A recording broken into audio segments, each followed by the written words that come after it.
Namaste. Welcome to the beginning of another live Sangha. I'm grateful to be here, and I look forward to our first guests arriving soon. In the meantime, I trust that you are as well as you can be in this moment, despite whatever circumstances might be prevailing in your life at this moment. If you're going through anything difficult, know that you're not alone. This too shall pass, and I hope you find peace, relaxation here in any way in which I can be a humble host of this live stream in service of you, hold space for you and what you're going through, and for us to share our experiences with each other. I would be honored. So thank you. May we come together as fellow students of life to uplift each other, relate in one another's experiences, and share positive sentiments. I want to start with a Shanti prayer, a peace mantra from the Katha and Taittiriya Upanishad, I believe.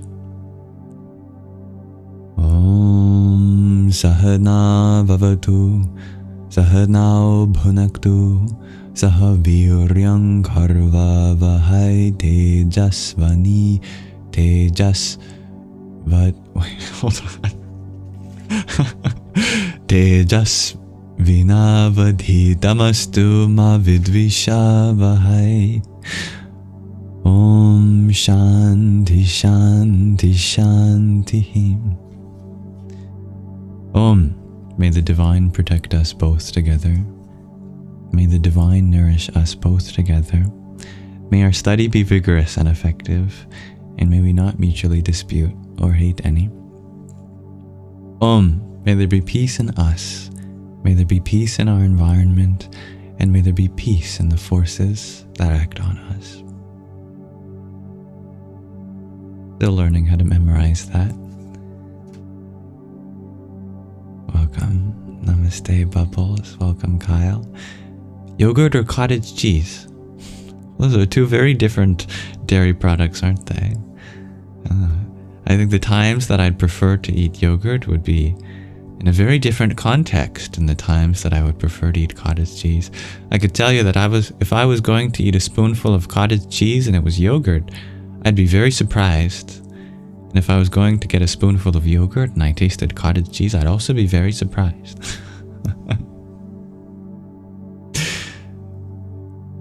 No, welcome, dear Bubbles. Thank you for your subscription. I'm really glad to have you a part of this space. You are a very wise addition and a joyful personality. Radhe, Radhe. Welcome, dear Sydney and the Barju. Had to renew your enlightenment points. You're funny. Well, whether you prefer yogurt or cottage cheese, I have to celebrate our diverse tastes here. All of us are uniquely an expression of the same source that is so vast and infinite that it simply cannot be any one thing in particular. It has to be all of us at the same time. All of our preferences make us unique. If anyone has any food stories, you're welcome to share them, or insights in general, reflections from the last time we were here.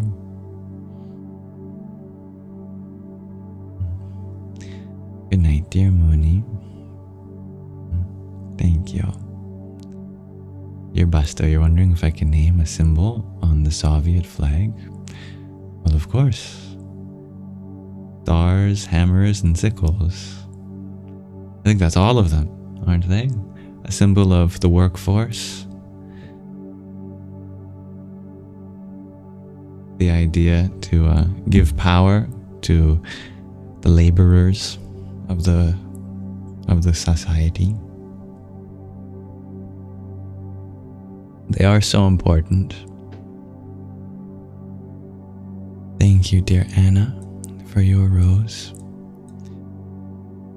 Om Ganganapataye Namah. Good it is important that we dissolve class differences in the modern times. Perhaps long ago, societies may have been separated into different niches, but it is not the way of 2025, at least.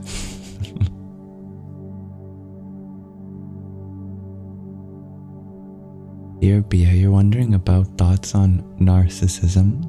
Well, I know that it's categorized in the DSM, for example. What version are we on now? The DSM-5, and I am not trained to be able to diagnose it or really talk about any personality disorder or anything that requires psychiatric evaluation. What I can say is that my heart goes out to everyone who is affected by it, and I hope everyone heals from their experience either with it or with someone who has it themselves. One of the wonderful things about the cluster of personality disorders that I do know, listening to a previous girlfriend who was very intelligent in psychology, is she taught me that that cluster has the unique ability to go in remission, possible for many personality disorders like BPD and narcissism to go into remission, which is amazing. What can be done can be undone. And I wish that to be a possibility for everyone.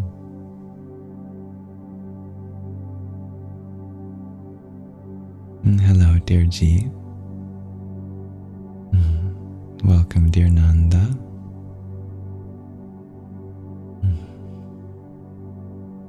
Namaskaram, dear Stevie G. Dear Rogo, you share that you're really depressed as you're going through a heartbreak. I'm sorry to hear that, dear Rogo. Focus on healing your heart. It's completely understandable to be feeling down in a heartbreak. Let that heartbreak open. The grief is a part of the process of opening up to more space for that heart to grow into. Allow your feelings to flow. Your healing journey is well underway.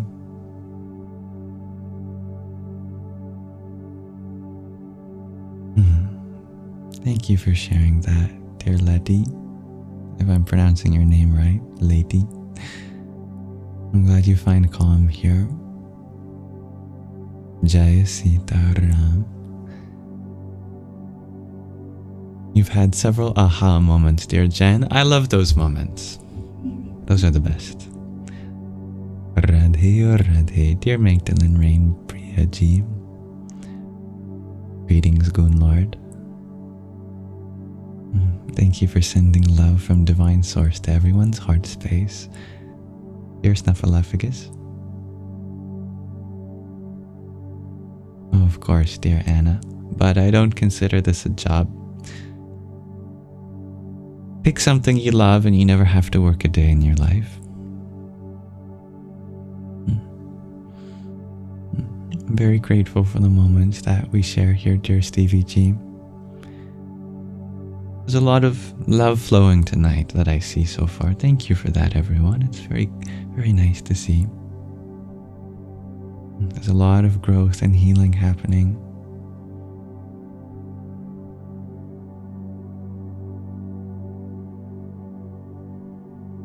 Dear G, you ask, is it like stretching the heart muscle? The feeling of heart breaking open? I like that. I like the analogy with working out. When we want to make our muscles grow, we do have to stretch them. And actually at the molecular level, the cellular level, they do tear. You know, it's kind of terrifying to think about a little bit. As you're working out, you're tearing your muscles, but what fills in the space is more muscle. I think maybe not so physically, but analogously with our heart, you know, when we feel like parts of it are being torn apart, more love can fill that space. our heart does grow. With the right intention, of course. That discomfort can be a sign of growth in either case.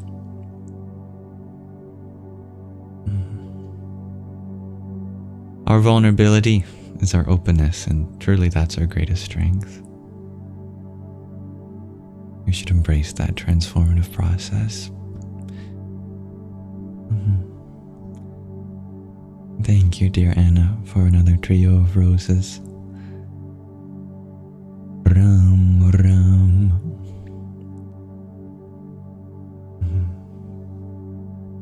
Dear Nanda, you're wondering if I am a Hindu. Well, I think the word Hindu is kind of funny because if you know the history of India or Bharat, the name India comes from what the Persians called India, across from the Indus River, that they knew the name of the river that separated the civilizations. And so the Indus River is what divided them from the Hindus. And what's almost miraculous about the Indian subcontinent is it's a beautiful tapestry of so many different religious and spiritual traditions coming together. There really isn't any one thing we can call Hindu. But I like the Sanskrit word, the Sanatana Dharma. You know, the universal or eternal path.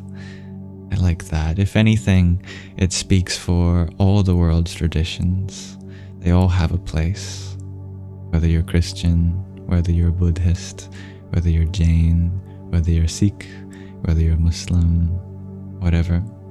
I think all of it can be considered an expression of one universal path that we all walk.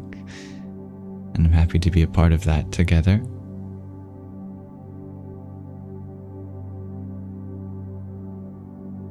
Love spiritual diversity and all the different paths we take. Dear Goon Lord, you're wondering, what are the best books or practices that have helped me on my journey? I really like the book Autobiography of a Yogi by Paramahansa Yogananda. And the Bhagavad Gītā is a wonderful text as well. We've been reading through some books here. Well, in several minutes, we'll probably read from another section of one of the books that we read here, Moksha, Liberation.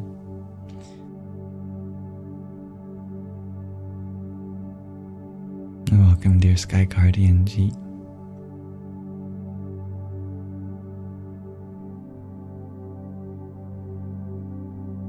Every heartbreak strengthens the heart muscle. I like that, G.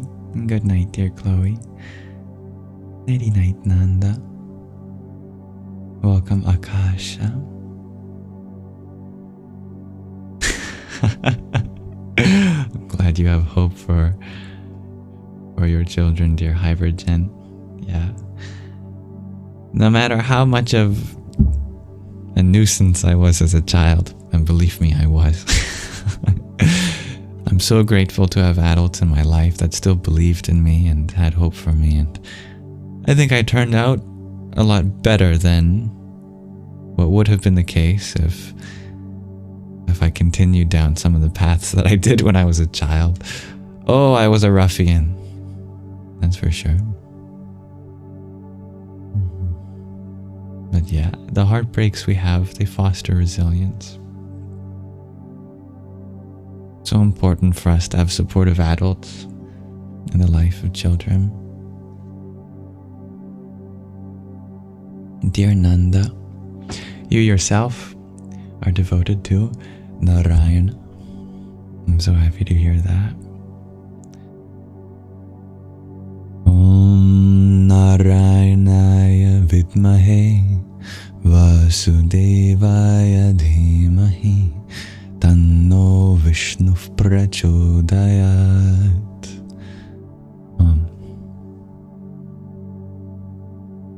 I'm happy that you love the Hare Krishna mantra, dear Stevie G. It is a magical mantra, that's for sure. It's called the Maha Mantra, the Great Mantra. So many texts have been written just on the power of that mantra alone.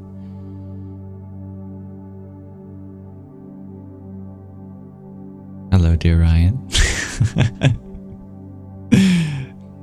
And I appreciate your version of me too. Thank you, dear Sandra, for the rose you had sent. Radhe, oh Radhe. And dear Anna, thank you for your heart me.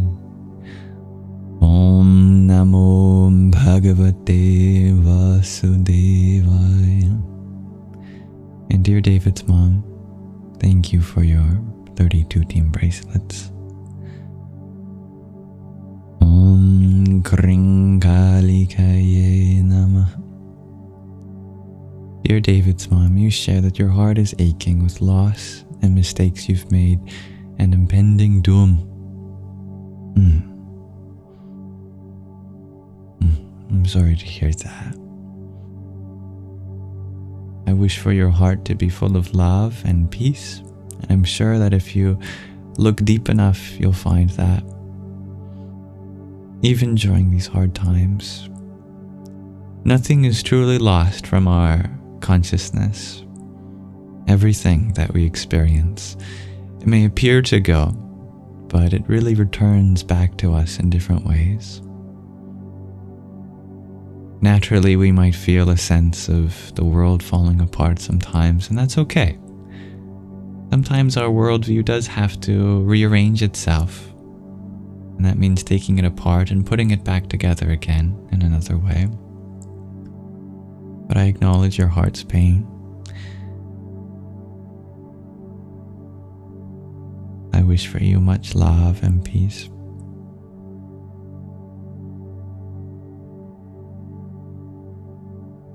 Hola, dear Shelly Belly. Thank you, Shelly Belly, for your tiny. Happy New Year. I'm happy to be with you all. And hold space for what you're going through. Absolutely everything is valid. You know that? Totally okay for us to coexist at the level that we are right now and what we're all going through.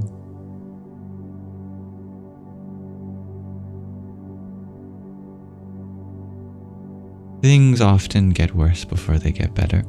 So if you're feeling pretty bad, it's going to feel much better.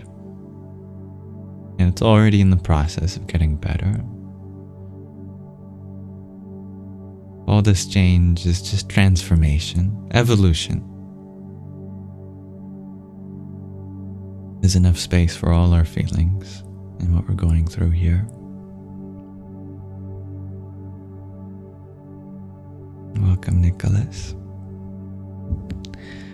I would like to start our live stream with a bit of a show and tell from one of you. Some lovely music. This comes from Valley Wings, who sent an instrumental that's a little under 2 minutes long, I believe, called Gratitude's Breath. It's so beautiful. I wanted to listen to it with you, and maybe during that silence we can think about what the music means to you. Let it speak for you. Valley Wings had written that you can find them and their music anywhere, including YouTube. Their name is, of course, up there, Valley Wings. This is a solo cello improvised loop, and I wanted to close the album called Ways to Say Words with this because the album chronicles a rise from heavy emotion to light emotion and the process of healing. I love that. Ways to say words, perhaps without words. Let me turn down the background music and let me play this wonderful song with you.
You can't prevent bad timing. No, you cannot prevent that timing. Oh, what divine synchronicities. That was a commercial that played at the end inadvertently. Anyway, thank you very much, Valley Wings, for sharing that. Such healing music that is. Gratitude's breath. I like that. Guzo, you shared, took you to a medieval or Viking conflict. I like that. Yeah. I love the sound of stringed instruments. I love when they sing for us, especially cellos. I've heard that they are the closest instrument to mirror the harmonics of the human voice, which is very interesting. I'm grateful to hear that, dear Teresa. Yeah, I'm happy you're here, Valley Wings. Yeah. Thank you for sharing your music. So vulnerable, I echo. Beautiful, majestic music. Hello, your biggest fan. Hello. Love to hear this too. Gave you chills. You love it, dear Usha Priyaji. You can really feel it. When words fail, music speaks. I like that, Magdalene. Again, thank you everyone for listening to this together. Such an emotional instrument to hear when it's played, indeed. Check out the album, lots of different genres. Wonderful. Yes, I hope you all do check out Dear Valley Wings music. Show their various platforms some love. Thank you for sharing at Valley Wings, and if anyone else ever wants to share something of their own, you're always free to check out the submission form for the show and tell in the link tree in the bio. Namaste.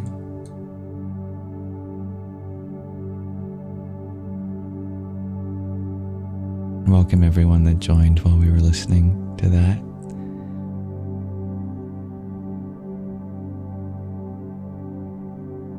There was a question from Ryan. You're wondering what my sadhana consists of.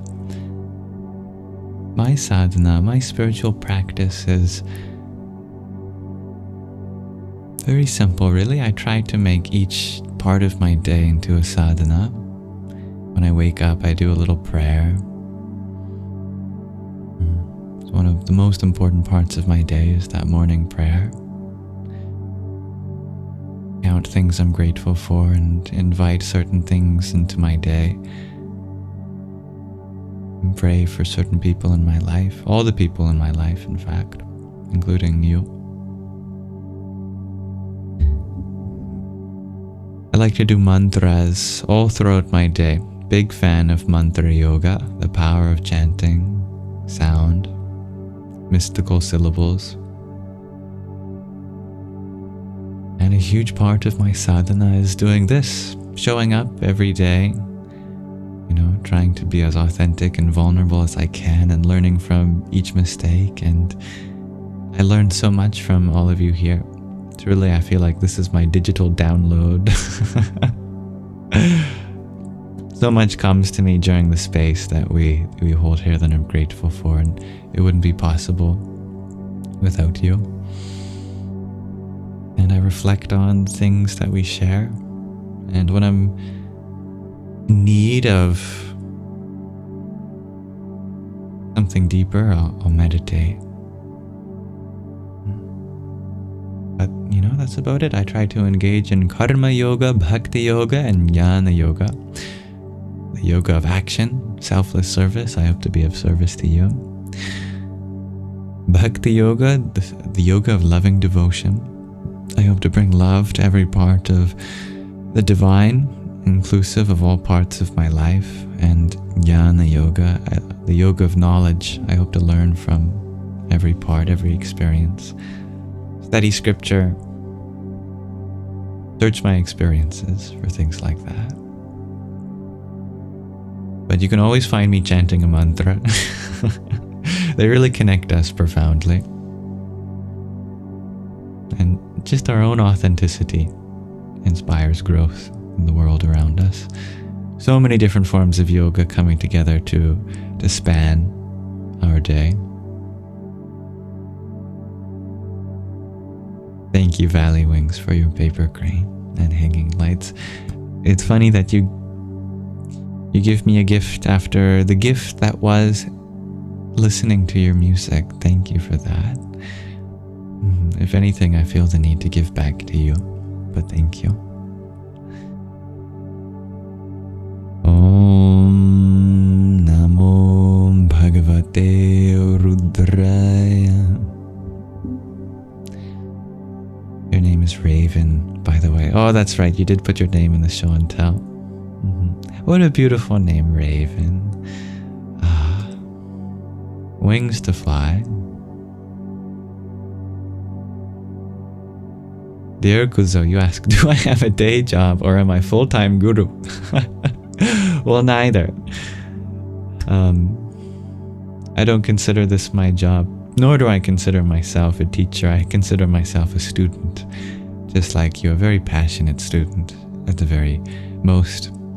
And but yeah, this is what I do every day, and it is enough to cover my expenses. It's never expected. If I didn't, then of course I'd find other means of taking care of my food and toiletries and whatnot. But just from the voluntary donations here, that's enough to pay for all the expenses at this moment in my life. And I couldn't ask for anything more. But I'm dedicated full-time to growing with you, sharing my experiences, and learning along the way.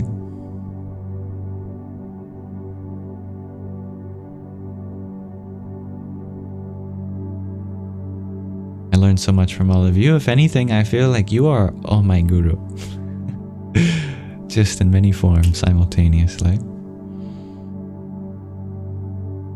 I've learned so many things from you all. And I am eternally grateful for you, dear Usha Priyaji. You teach me so much, especially the things you share on Instagram with me from your Guruji, and also just from your knowledge of festivals, celebrations, important dates, and traditions in general. Thank you for your hanging lights. Om Vamadevaya Namo Jishtaya Namah Shrishtaya Namo Rudraya Namah Kalaya Namah Kalavikarnaya Namo Balaya Namo Balavikarnaya Namo Balaparmatanaya Namah Sarva Bhuta Damanaya Namo Manonmanaya Namaha. Thank you, Grand 11, for your subscription too. Tatpurushaya Vidmahe Mahadevaya Dhimahi Tanno Rudra Prachodayat. I love you too, dear Raven, very much. Dear Ryan, you know I'm a mathematician. The gig's up.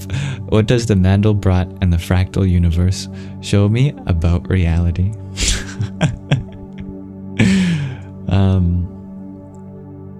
Let me transition to Manana for a second.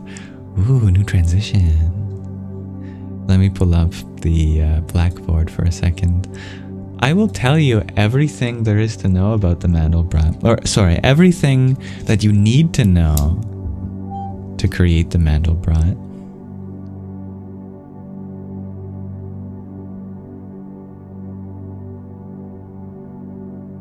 It's called an escape time fractal, and it's formed by a single formula. It's so simple.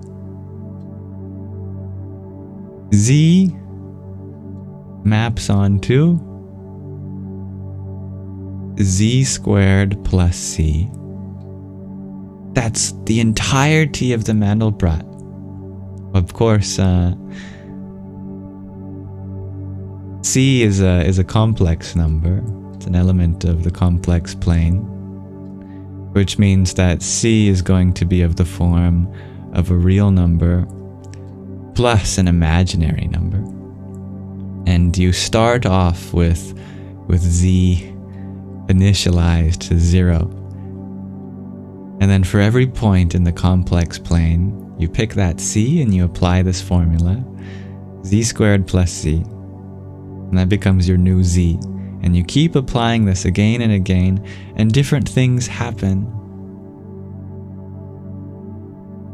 The number moves around the two-dimensional plane. And so a question you can ask is, do all numbers for C, when you plug them in and apply this iteratively, do they blow up to infinity, or do they enter some loop, or do they converge to some value? Well, when you ask that question and you run a computer simulation, for example, you find that no, not all numbers behave the same. What seems to happen is there's this cardioid shape that looks like a heart, and all the numbers inside that cardioid, they don't blow up to infinity. But it's not the only shape that doesn't blow up. There's also a little circle to the left, and a tiny circle to the left of that, and a tinier circle, da-da-da-da-da. And there's actually a whole tiny version of the whole Mandelbrot over to the left, and many infinite versions. And there's all sorts of different circles that explode off of the Mandelbrot, and it's this beautiful, intricate fractal that you see. And you can explore it forever if you have a strong enough computer and look at all of the intricacy. For example, if we bring up a video for perhaps a Mandelbrot zoom.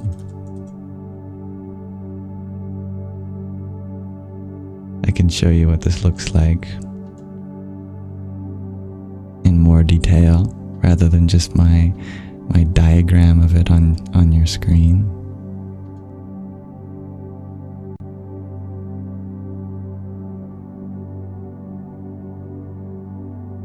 Here's that cardioid and the circles you see.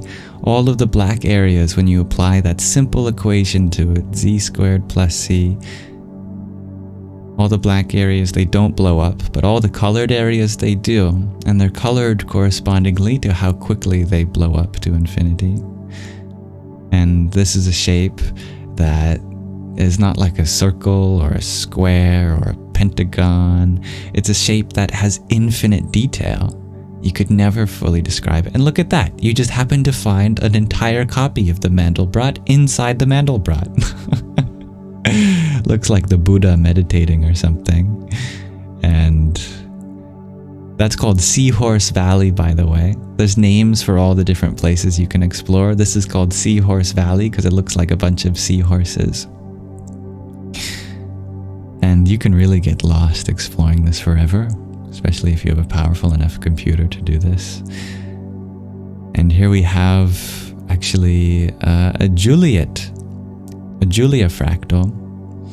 You'll find all sorts of other fractals contained within the Mandelbrot. Here's Julia Set. But you can keep zooming in. Never stops. This is the stuff you see on psychedelics probably. Just pure math. Another example of a Julia Set. You can see all the symmetries. It's so beautiful. So what does this all mean for you? Well, how amazing it is that math isn't as boring as you think it might be. They don't teach you that kind of math because it doesn't exactly have practical import when you're, buying groceries or doing your taxes or whatever. But it's wonderful to think about. It's lovely to think about the universe as a fractal. How all of this can be seen as a fractal, that you could zoom out infinitely, universes inside of universes, and you can zoom in infinitely. Perhaps if you looked inside of every atom, there'd be a whole other universe.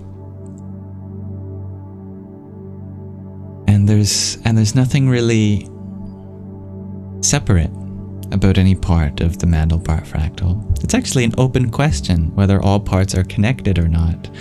No one knows yet, but it's believed that it is because we've never found any disjoint part. maybe that makes us think about how we're all part of one big being. Seems like we're disconnected, but if you zoom in really close, there's all sorts of little connections that bridge us all together.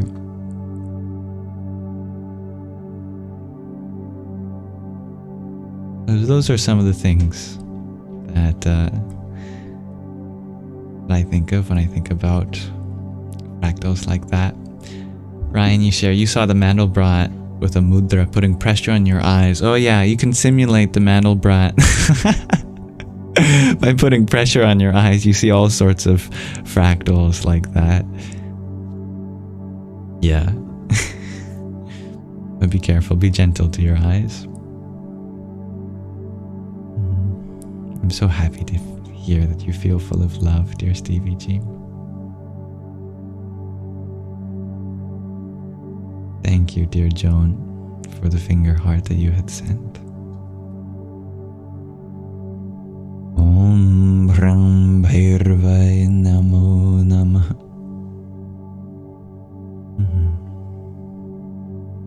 Yeah, right? I agree, Christian.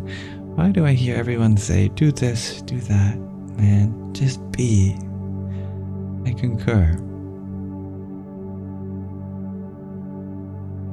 Thank you, dear Kelly's health journey, for your heartbeat and trio of roses. Om Aram Aram Ashwini Bhyam Namah. And thank you, dear Estrella, for your love and finding beauty in our soul. Thank you, Anisek, for your heartbeat. Om Vasudevaya Namah. Namaste.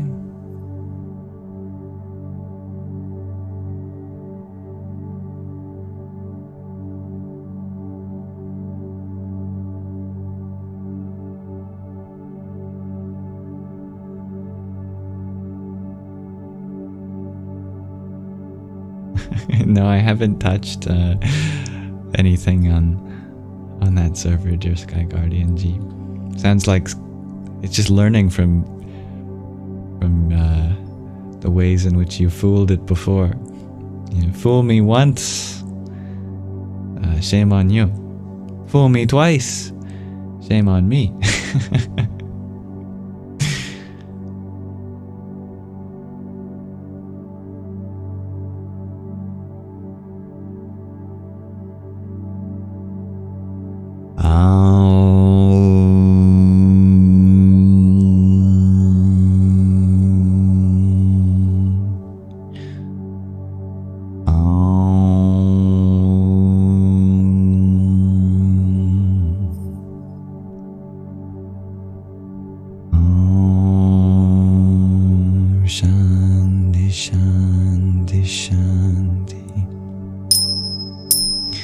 Let's transition back into Shravana. One moment.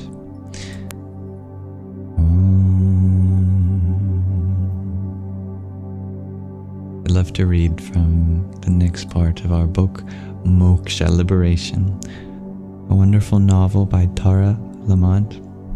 We're almost done the book now. Only a few reading sessions left. If you haven't heard what the story has been going so far, I've recorded all of the clips with the permission of the author. And afterwards, we'll be doing an interview with her, which both of us, I hear, are nervous for. Where did we leave off?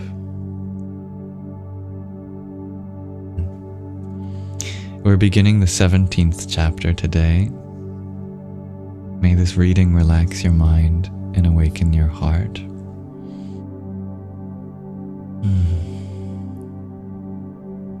On the third day of Pongal, the harvest festival, I positioned myself at the shop window and with the arrogance of the anthropologist observed holiday crowds fight their way through packed streets and sidewalks, struggling with plastic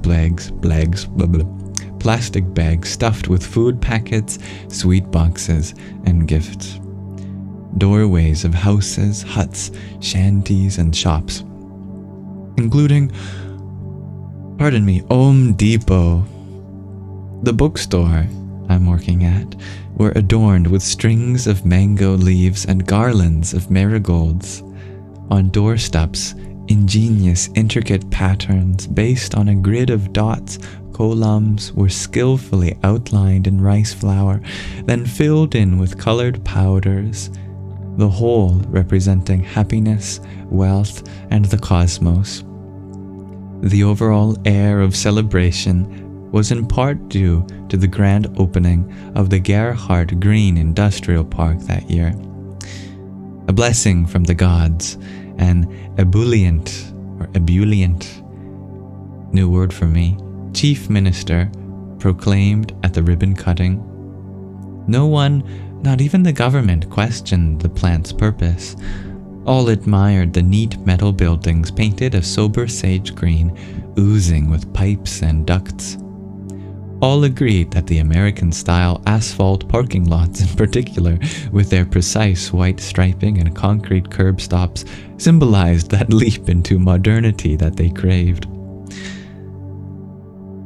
The day had been set aside by the owner of Home Depot and my Sanskrit teacher, Miss Nandi, for a temple visit where a special ceremony to benefit Ganesha, now a plump, boisterous little boy, had been arranged.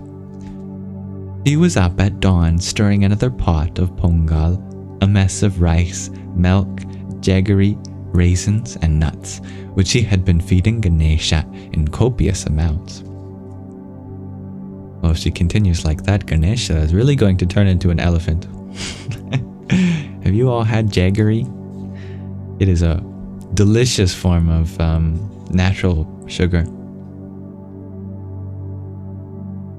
Childhood diabetes is rampant in this country, I warned her, but she ignored me and continued stirring the pot. Muthu arrived mid-morning from Chennai in a red silk shirt and a dhoti worn in the manner of the men in the south called a veshti. Yards of muslin, how do you pronounce that? Wrapped and tucked neatly to one side. Over one shoulder was a starched and folded shawl, the Angavastram. Before I could tell him how handsome he looked, Miss Nandi dispatched him to buy sweets and flowers for the offering and insisted that he take a delighted Ganesha, who allowed himself to be squeezed into the despised black pram. The muslin. Muslin. Is that it? Muslin? Thank you, Jack. You love jaggery, Stevie G. Me too. I would not go to the temple with them. Temples were places of transactions between humans and gods. What business would I conduct in a temple? From whom could I beg that my passport be returned to me so I could get away, go back to Connecticut, New York City, London, magical names as distant to me as the stars? I had nothing to offer the gods and their priests. My prayers would not be heard. I would have to make do with the view from my window.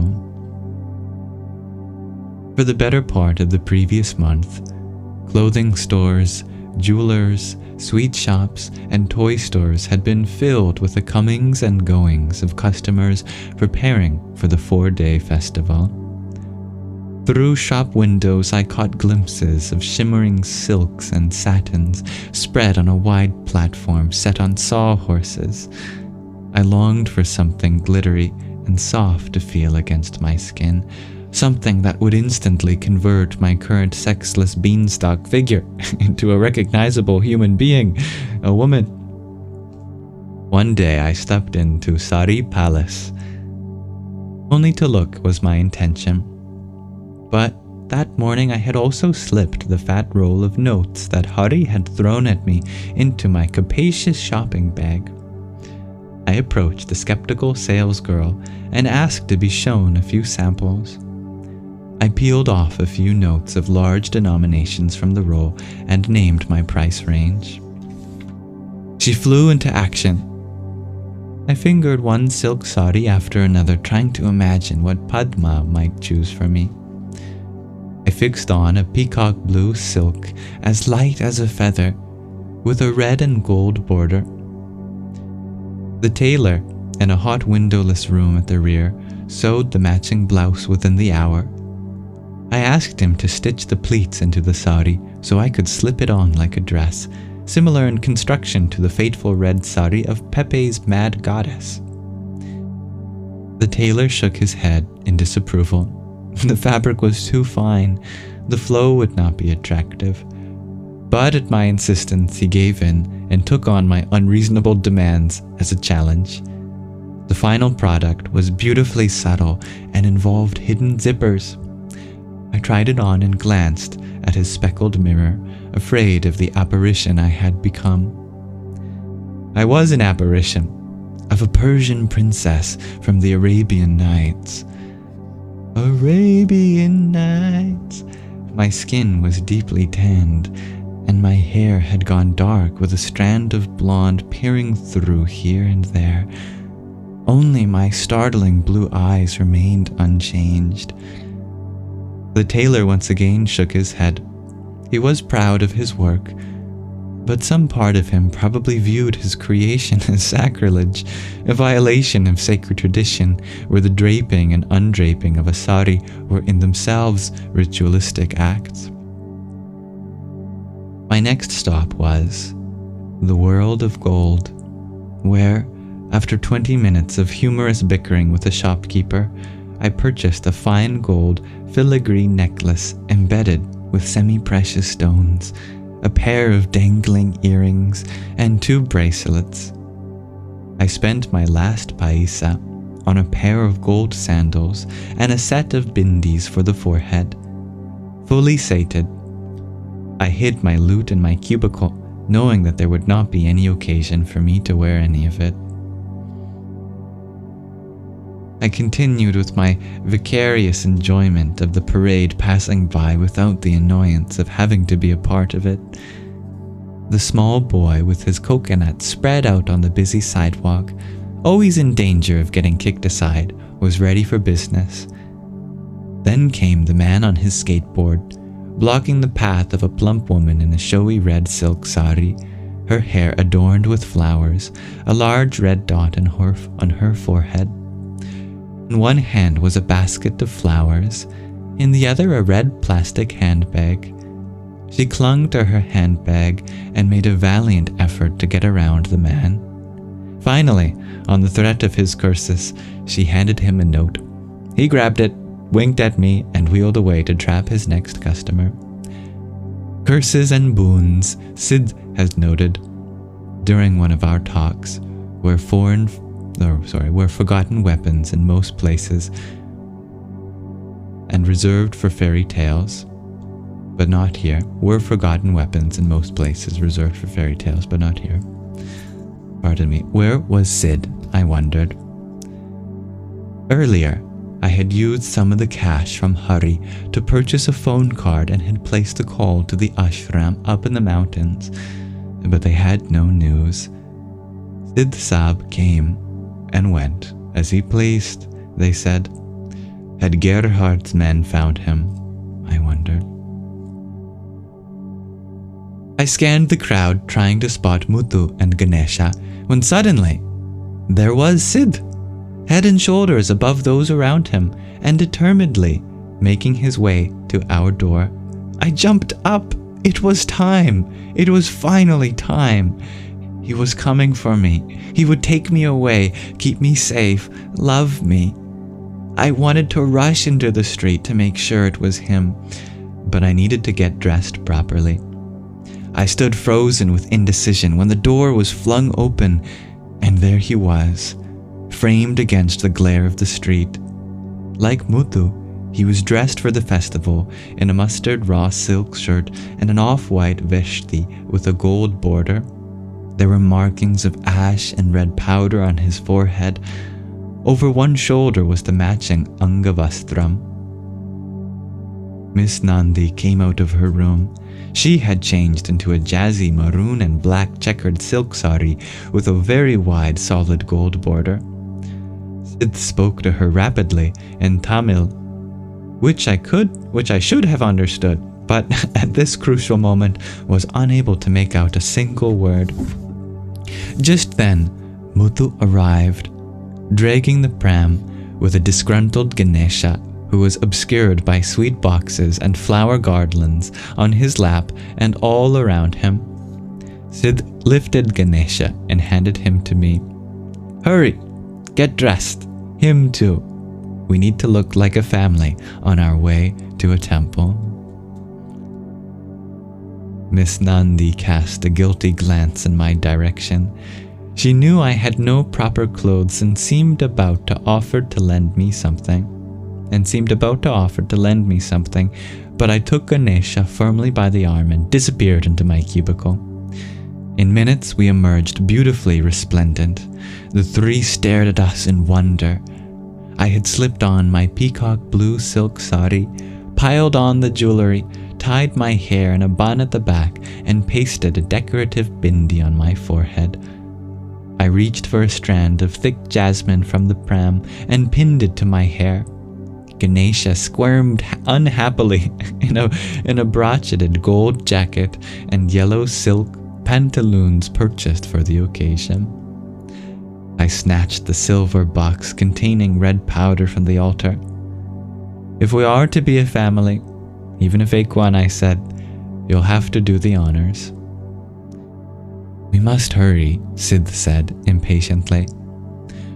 I refused to move until he rubbed a pinch of the red powder into the parting of my hair to indicate our marriage bond.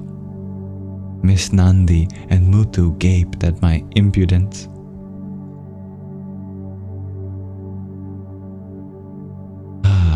Foreshadowing. We'll pause our reading there for now. Thank you very much for listening with me. I look forward to seeing what kind of escapades they get up to as a family as we read together next time. Gotta leave you on a cliffhanger. But I love your prayers that our protagonist remember who she truly is. I pray too, dear Stevie G. And your beautiful innocence reminds me of the time that I would be up against the TV, encouraging SpongeBob and Timmy from Fairly Odd Parents to win, to succeed in their journeys. I love to feel a part of the script as if I had a play in affecting what outcomes would come. And I still believe I did, like the Mandela effect or switching timelines. Who knows? For as long as the rest of the book remains unread, in my opinion, it remains unwritten too. May our prayers shape the way the story is about to go. Thank you. I love how all these stories are reflections of our own self, and I hope you all one day get to share your stories too. I hope you already are in many ways. Does she know who she is yet? Not yet. No, not yet. That concludes our Shravana section, and very grateful to have participated in that together. We can move back into Manana, dedicated to Q&A.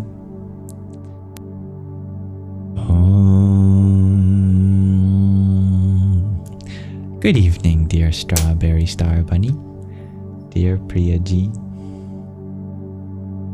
Happy to have you here. Happy to have all of you here. Welcome everyone who joined while we were reading.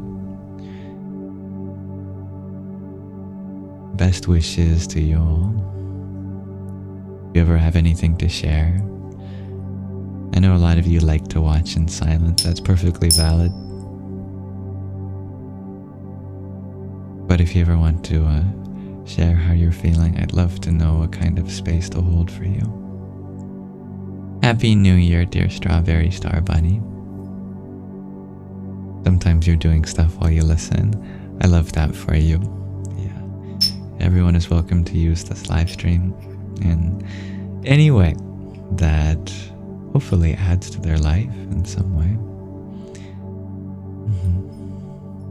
Hello, dear Art of Sleep. You are well, I'm happy to hear that. Thank you for sharing your hopes for my wellness too. Dear Anthony, you watch in silence because of my lovely voice. Well, know that you have a lovely voice too. And I love to see it being expressed, albeit through comments. But you're always welcome to watch in any form that feels good for you.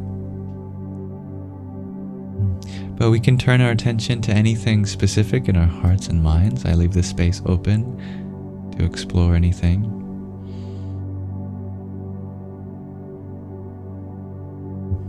All participation styles are welcome, assuming they follow the yamas. You are a quiet one, dear Janet. Well, lovely to say hi, dear Janet. Always happy to hold space for you. Happy New Day, dear Scott Bright. Thank you for your presence too. Your peace-receptive presence.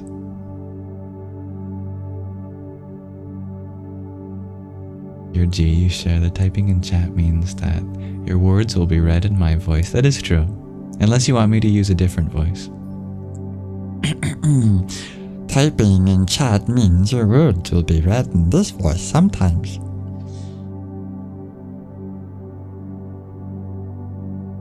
Typing in chat means your words will be read in this voice sometimes. Typing in chat means your words will be read in this voice sometimes. Only use the tiny tiny voice from now on. Your wishes. I had a voice crack as the tiny tiny. That's funny. The tiny tiny's going through puberty. No, I'm not. Yes, you are. No, I'm not. It happens to everyone, dear tiny tiny. Not me. I will always sound like this.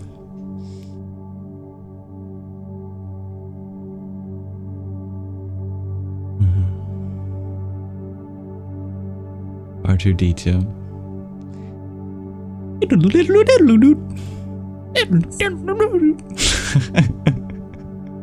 That's a tough one.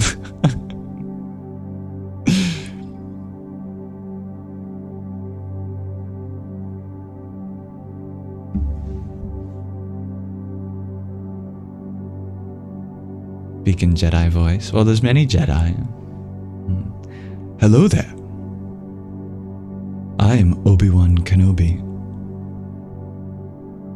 Hello there, Padawan. I don't know. Yoda, I am. Connected to the Force we shall be. Sand. I hate sand. It's rough, coarse. Gets everywhere.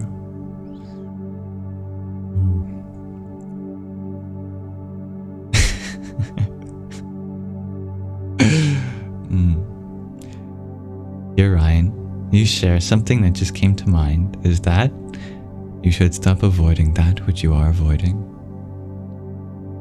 Always an important reminder, dear Ryan. Thank you for sharing that. Yes.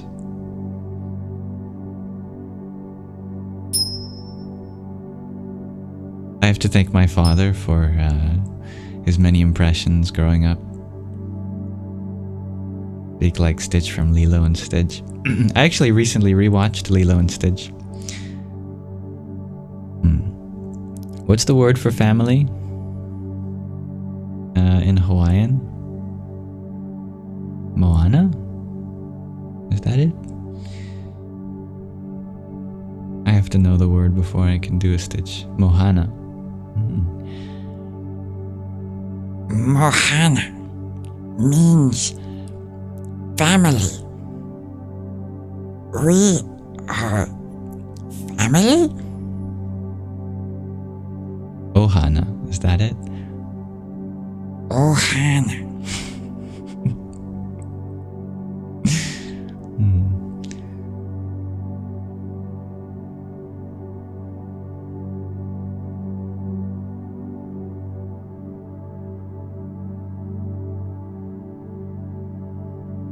Hello, dear Kalya. Welcome. Namaste.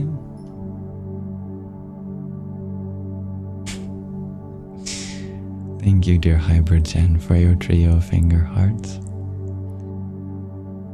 Om Bhur Bhuvaswaha Tatsaviturvarenyam Bhargo Devasya Dhimahi Dhiyo Yo Nah Prachodayat.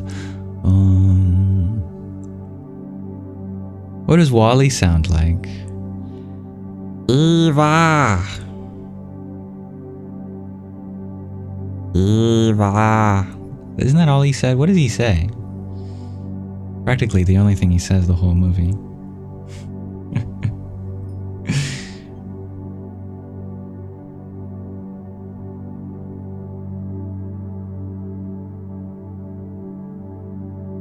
Thank you, dear Strawberry Star Bunny, for your sweet donut. Oh yeah, that's right. He says his name. Wally. He says his name and he says Eva's name. Thank you, Strawberry Star Bunny. Om Haum Jum Sa Om Bhur Bhuvaswa Om Triambakam Yajamahe Sugandhim Pushti Vardhanam Urvarukam Iva Bandhanan Mrityor Mukshiya Mamritat. Om Swaha Bhuvaha Bhuhu Om Saha Jum Aum Om. Hello, dear Lace. It's nice to see you too. So many unique expressions, so many unique voices.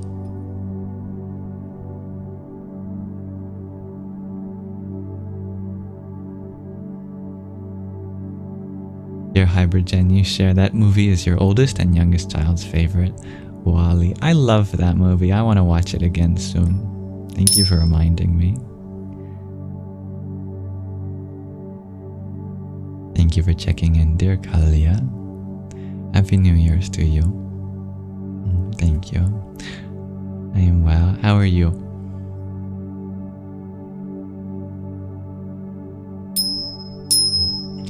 Thank you, Strawberry Star Bunny, for another rose. Jai Sitaram. Can I chant more? Asks Toxic. I would love to, dear Lace. I would love to learn more chants too. Here's the longest one I know. Om Bhairava Rudraya Maharudraya Kala Rudraya Kalpanta Rudraya Veera Rudraya Rudra Rudraya Ghora Rudraya Aghora Rudraya Martanda Rudraya Anda Rudraya Brahmanda Rudraya Chanda Rudraya Prachanda Rudraya Tanda Rudraya Shura Rudraya Veera Rudraya Bhava Rudraya Bhima Rudraya Atala Rudraya Vitala Rudraya Sutala Rudraya Mahatala Rudraya Rasatala Rudraya Talatala Rudraya Patala Rudraya Namo Namah.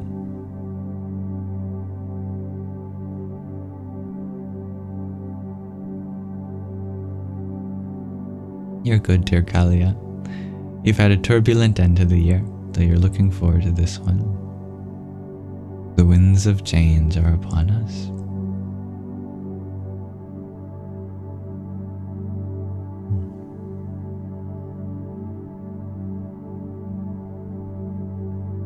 If you think about chanting, if you think about how long we must have been doing it, way before even recorded history, some of the earliest words spoken we know have been preserved because they were chanted, like the hymns of the Rig Veda, for example. Agni mele purohitang yajnasya devam ritvijam.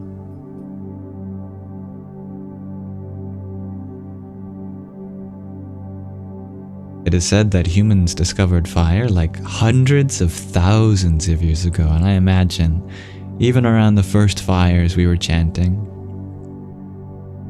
Way to really connect us with our ancestors, that's for sure.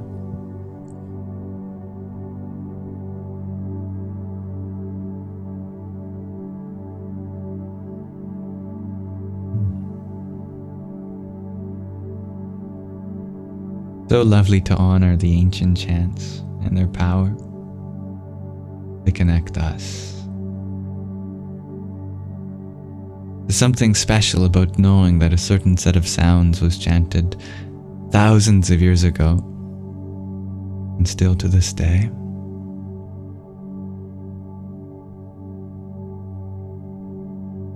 Dear Shai, you've heard of Ramanujan. And you ever wonder if there is any spiritual connection to his math ability? Of course.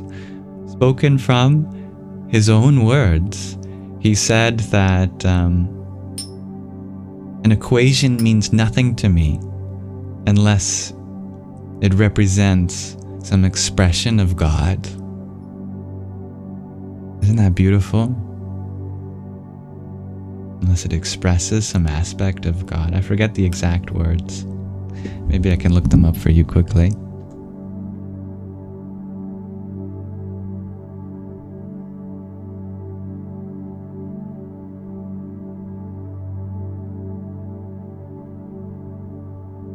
An equation has no meaning for me unless it expresses a thought of God. That was the word, a thought of God.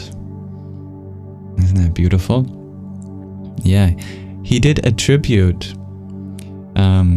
his mathematical abilities to a goddess named Namagiri. And so many of his results, he said, came to him through prayer, through meditation. And, for most people, it sounds like he's just crazy. But the fact that his results have been published in academic journals and are still being used as monumental stepping stones in the field of theoretical mathematics, I think adds credence to his claim. If anyone said, here is a thought that came from God, you'd say, yeah, right. But when it comes to Ramanujan, there's a way of verifying that that thought is true, because mathematics has a series of rules for you to deduce if this equation actually holds true or not. And when Ramanujan first sent his journals to Europe, to the colleges there, they couldn't believe the work, but once they started attempting to decipher the equations, they realized that they were true, or that they would be very almost true, but still monumental. And if you just fixed a few things, that they would represent some new formula for pi that no one could possibly conceive of before. Quite remarkable. Love that connection for him between math and spirituality. Hello, dear Mirna. Thank you, dear Rahina, for your heart of me. Om Tham Namaschandray. Dear MDG, you're wondering, how long do I spend meditating daily? Well, in theory, from midnight until midnight. Every moment can be a meditation. We typically reserve meditation for a stereotypical kind of idea of hands in your lap, eyes closed, focusing on your breath, going,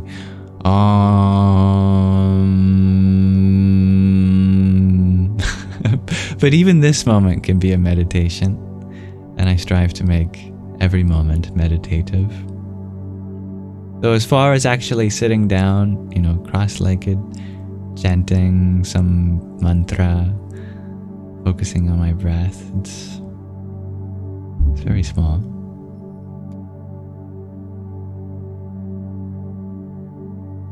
And thank you, dear Shai, for your rosa. Om Brahm Bhairvai Namo Namah.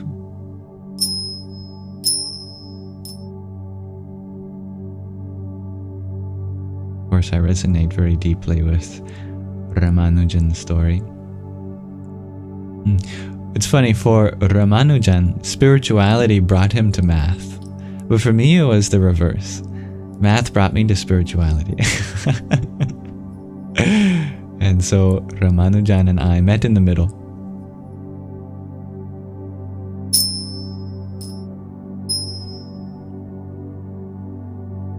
The way to be meditating always is called karma yoga, the yoga of action. Whenever you are engaged in an action, a karma, the literal usage of the word karma is just an action in general. Whenever you're engaged in an action, there's a way to find yoga, union with it. That is to practice setting the intention of your action such that you actually enjoy what you're doing. Sounds simple, but it's not easy, because that includes everything we do, ideally. Most of the things we do is for something in the future, for a certain result. We're trying to avoid something or gain something. And that's called karmic bondage. When we become bound to our actions for our happiness. If we get the desired outcome, then we're happy. If we don't, then we suffer. We're bound to the results of our action.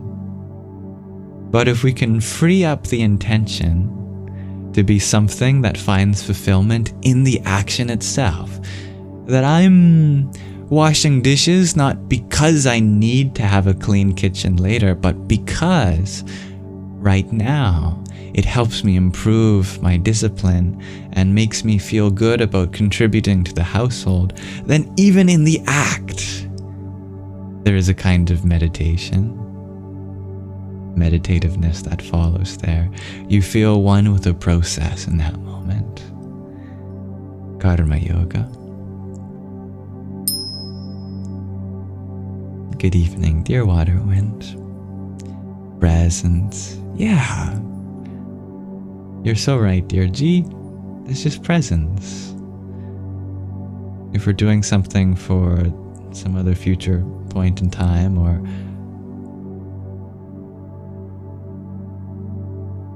to do with the past in some regard, then we're not truly present. Something magical happens when we are truly present.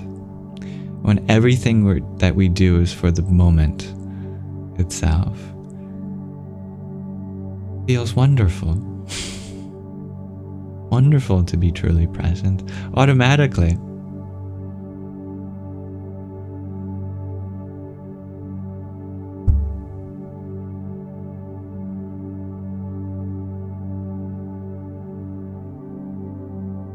Dear Ryan, you share, if feeling good is nice and feeling bad is not nice, then why does feeling super bad feel so good?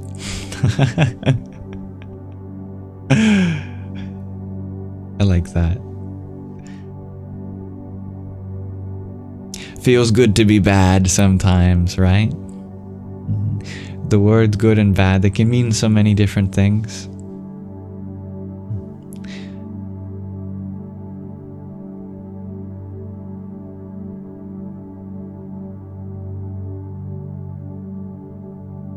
Feels nice to break out of the expectations that others might have for us.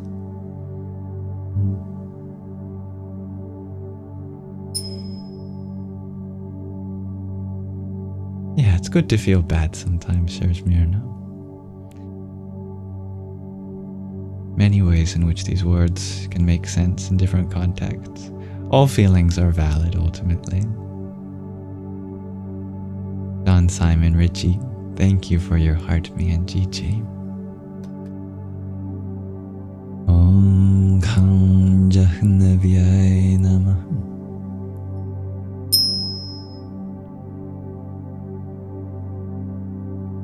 Embrace the magic of the present moment. Dear Anne, you would like me to tell you how you can control your uncertainty in life. Well, you're asking about controlling the uncontrollable. Dear Anne, I'm sorry to hear that you're finding a lot of uncertainty. That is a part of life, and it's allowed to be there. But instead of looking at the future in terms of uncertainty, maybe you can think of it in terms of possibility, that you just don't know what will happen. That yeah, you can ask the question, what if it doesn't work out? But what if it does? You're going to explore the possibilities, balance the unfortunate outcomes with the fortunate ones. You just don't know. What if it does work out? What if actually you will amount to everything that you need to be? Our what ifs often turn so negative, and so we associate that possibility with uncertainty. But you can embrace that in terms of the fact that anything is possible. Like, you can say the same thing in two different sentiments. Anything is possible. Or, anything is possible. And if you catch that difference, follow the path that leads to the least resistance.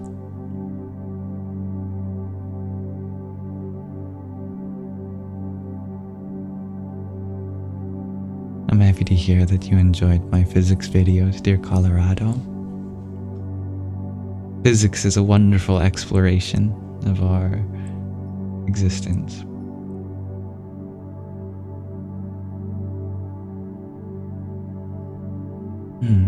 Dear Lewis, you share that feeling bad is the contrast we need to feel grateful of the good days. I love that too. Dear DC, you're wondering what my take is on death. I'll deal with it when it comes. As long as I'm alive, I'm grateful for that.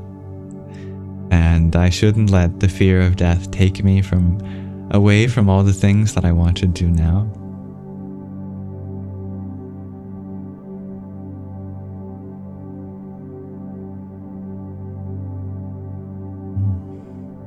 That's cool, dear John Simon. Happy to see a piece of you in a piece of me. A piece of me in a piece of you.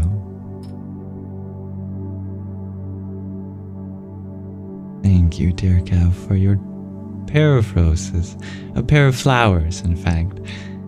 And a pair of rosas. I'm Saraswatyay Namah.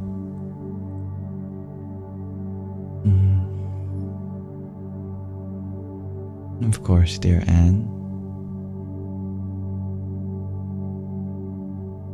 I'm happy to hear that you liked those videos, dear Colorado, indeed. Embrace life. Release fear.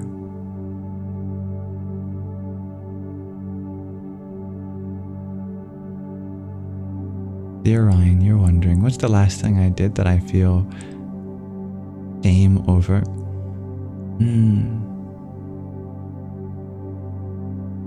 I don't think I feel shame per se, but I'm always reflecting on the things I've done. For example, every live stream I do here, I always reflect on how I handle certain interactions. And there's always something new I can learn from them. Every interaction provides me with a lesson of growth. I think shame is a form of reflection. But there's helpful reflection, and there's unhelpful or harmful reflection. And I try my best to engage in helpful reflection, that I don't judge myself for the past, and I see it as merely an inspiration for me to take accountability for something today, shape a better tomorrow. But I was feeling very ashamed a year ago when I had broken the heart of the person I was seeing. I felt very heartbroken about my actions, and I had a hard time forgiving myself. But I've come a long way in that year.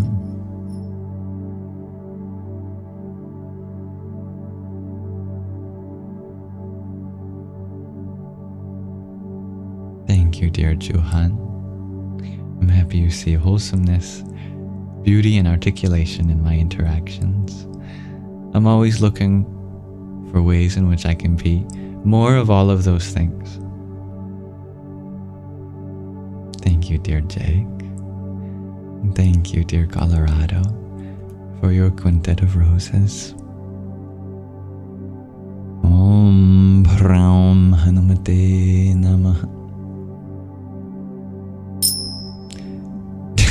Dear Waterwind, you always think, am I even breathing if you try to meditate? Well, breath is one of those wonderful parts of our experience that can be described both as voluntary and involuntary. Conscious breathing is, of course, a wonderful thing you can do while meditating. Take voluntary control. But funny enough, I think if you go deeper and deeper into conscious breathing, eventually it becomes involuntary. Conscious but involuntary. So I don't think voluntary and conscious are necessarily synonyms, because you can find that deep space where you're fully conscious of your breath, but yet your breath keeps happening to you. You know? Super conscious of something that's part of your experience.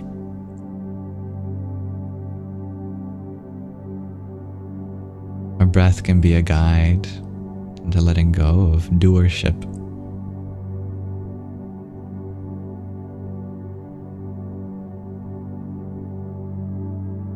Dear Val, you share that the universe is one gigantic closed system, right? So I guess you're never going anywhere. Right? In physics you learn about the impossibility of perpetual motion machines, because if there is perpetual motion, it must be coming from something outside. But with one exception, that's the whole universe is a closed system. I'm talking about all the things that are beyond the observable boundary too. All of that together clearly somehow has enough energy to keep itself going. And according to our calculations of dark energy and gravity, that it should keep going forever. Amazing. Dear Jake, you ask, how did math bring you to spirituality? I think it was my intention going into it. I saw math as a language of the universe. And I wanted to understand how the universe works.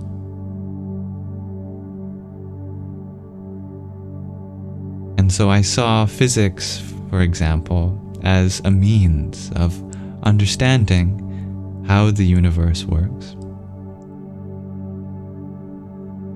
When I studied more about Einstein's field equations and his theory of general relativity, Thank you, Juhan, for your DJ glasses. It's very cool.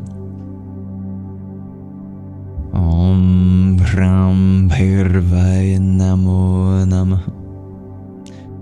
When I studied the Schrödinger equation and the theory of quantum mechanics, I felt so connected with deep parts of the universe. It was wonderful. And then I discovered that there's all sorts of open problems in physics still. It's okay, dear Juhan. You only add to it. You know, there's a mystery of what exactly is dark matter.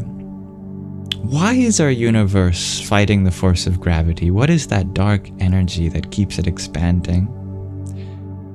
Can we ever resolve quantum mechanics and general relativity? Is there a quantum theory of gravity or a relativistic theory of quantum mechanics?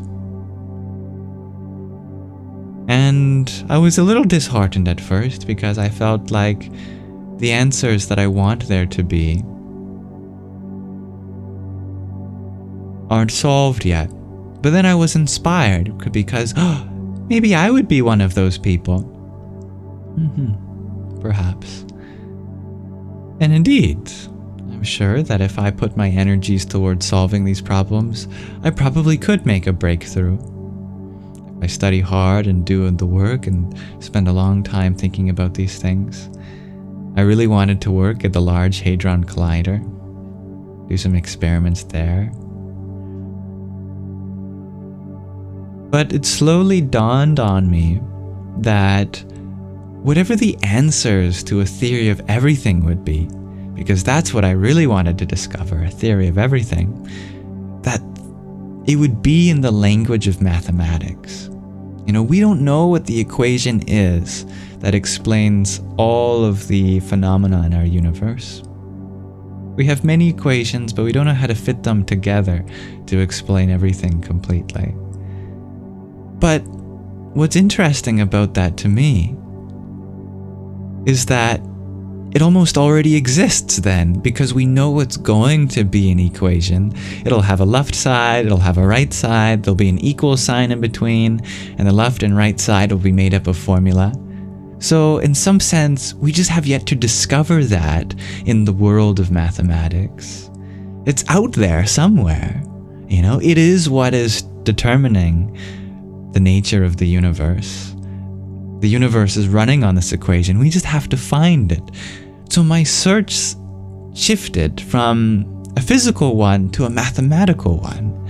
You know, what is it about the power of mathematics that it has the power to encapsulate universes? Not only is the theory of everything probably going to be expressed through some equation for this universe, but every universe could probably be contained within math. So math to me was the multiverse. So I started exploring the truths of mathematics, all the axioms that it was built on.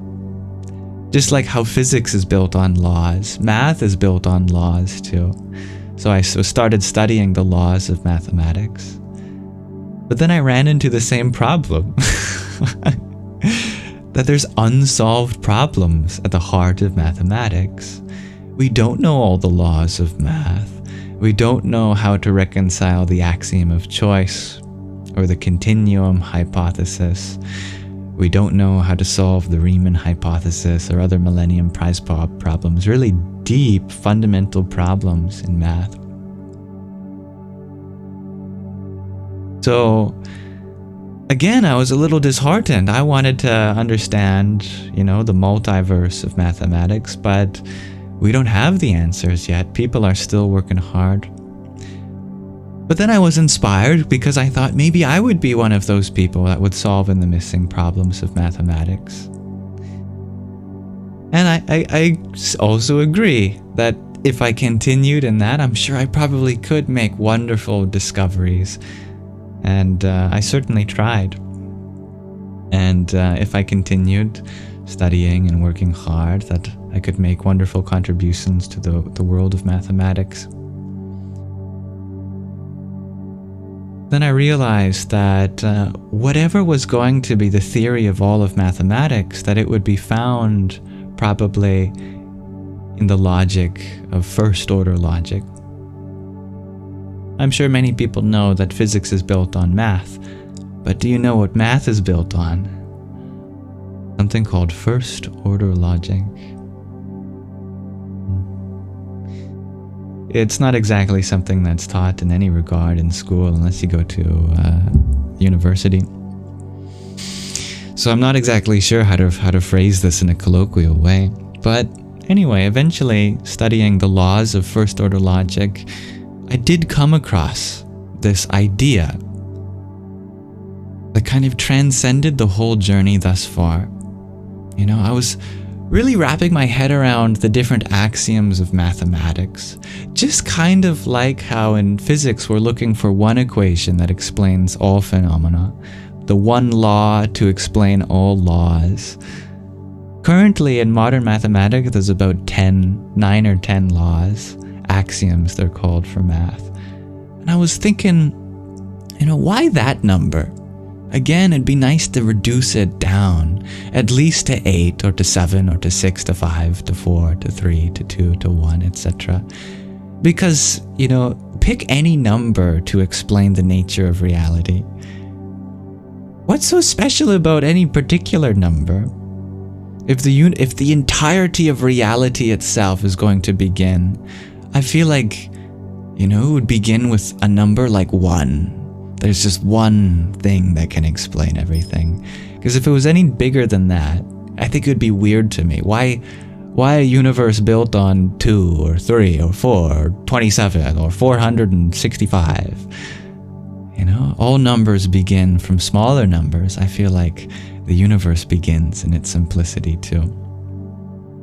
So it dawned on me, what's the smallest number of principles that you can use to create all of first-order logic?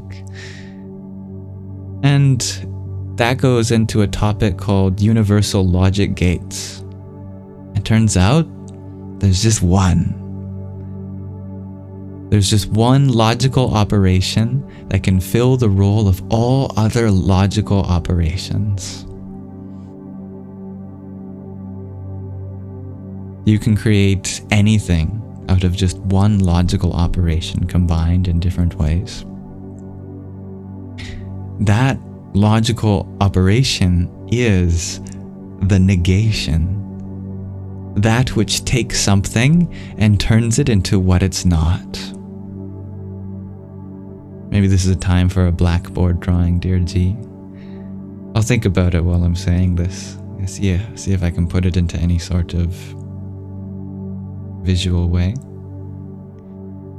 It dawned on me that there's something very peculiar about this fact, that the logical operator that can simulate all other logical operations and therefore build up all of mathematics and therefore build up the multiverse, including our universe, is that which takes something and turns it into that which it is not, a negation, an absence. See, here I was looking for one thing, and I found something that's kind of nothing. The negation isn't a law, it's the absence of a law. It's non-existence itself. If you take absence and you apply it to itself, you get the absence of absence. Well, that's starting to sound a lot like presence. If you take non-existence and you take the non-existence of non-existence, well, you get existence. If you could imagine that a universe begins with absence, and that's all you have, nothingness. Well, if you take that absence as your only building block and tool, and you apply it to the only thing you have, which is itself, the absence of absence, boom, it's like a nothingness so not that it's not even nothing. You negate the negation, a universe begins. A space so empty it had room for anything. That which was so devoid of limitation that it was possibility itself. it started getting a lot less physical, less mathematical, less logical for me. It started getting spiritual. And suddenly, at that moment, it was like so many different parts of life just connected all at once. That nothing was there before everything. And it is that nothingness which is the source. Nothingness is not an absence of an answer. It is the presence of an answer. It just so happens that its presence is in absence. That space, that void, is the Alpha, the Omega, that which comes before and after everything. I started to realize that the atheists and the theists were right. You can say you don't believe in God's existence because the source of existence doesn't exist. It is non-existence itself. And the theists were right for believing in a source. It's just that source is beyond any of our comprehension. I started learning that the name for that space of completion in Buddhism is called nirvana, which literally means nothingness. I started reading the Tao Te Ching, which spoke of the Tao, the ultimate truth, as that which cannot be told. Well, that sounds a lot like nothingness, because you try to put nothing into words, you make it into something. I started to learn about the original words for heaven in the Hebrew Bible as that which is formless. Well, that nothingness is beyond form, absolutely. And if heaven is the kingdom of God, and heaven comes from a word that means the formless is starting to sound a lot like that nothingness. And so if the annihilationists are worried about becoming nothing after death, but the theists believe that they go to heaven. If heaven and nothingness are one of the same, then they're both right. And if nothingness is the place we come, and the place we return to, then it's a cycle. And so the reincarnationists are also right. I started learning that a name for a god in Hinduism, Shiva, means nothing. That a name for the ultimate reality is nirguna, beyond form, beyond quality. So, in that moment, it's like all the world's religions just connected into one, and that oneness was in nothingness. The overlap was nothing.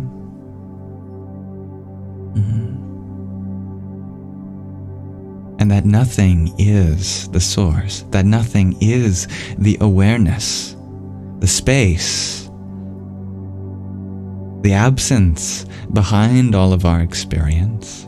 Consciousness is just another name for nothingness. Nothingness is not merely the lack of something, it is the space for everything. What contains everything, if not nothing? What contains all the experiences of your life, if not consciousness? So consciousness is identical with nothingness. Nirguna in Sanskrit.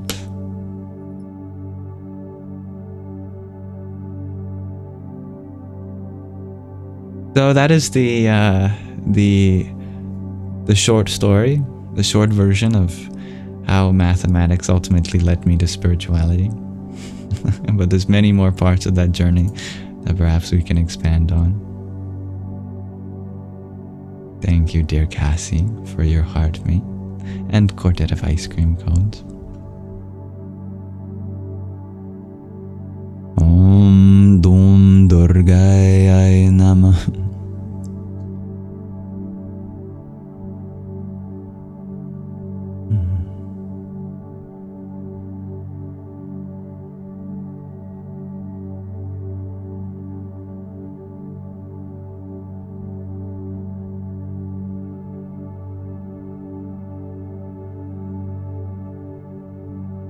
Awareness is that space of nothingness, because nothingness just means spaciousness, openness, possibility.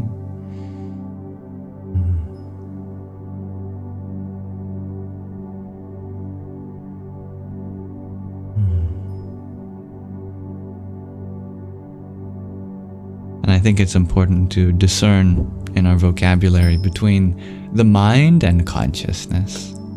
The mind is the abode of thought, but consciousness is the witnessing space of even the mind beyond thought. So you know, isness. Dear Miyananda, you ask, did I go through Kundalini awakening? Of course. All you have to do to ask if someone has gone through a Kundalini awakening is ask, have they brought out parts of their feminine which were repressed? Hello? I'm not exactly the most masculine person on TikTok.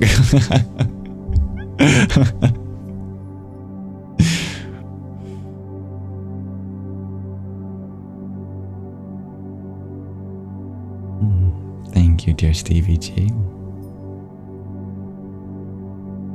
Yes, exactly.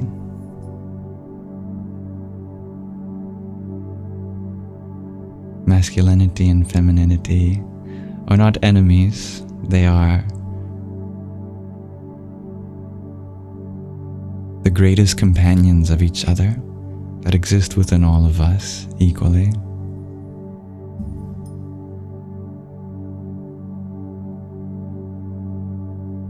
Dear Enzo, you ask, how do you handle the need to escape your current situation? Escape inward, not outward. Your solace is not anywhere in the world. Of course, if you need to leave an abusive situation, please do. Set boundaries where they need to be. But in general, all of our own inner demons, they follow us with us wherever we go.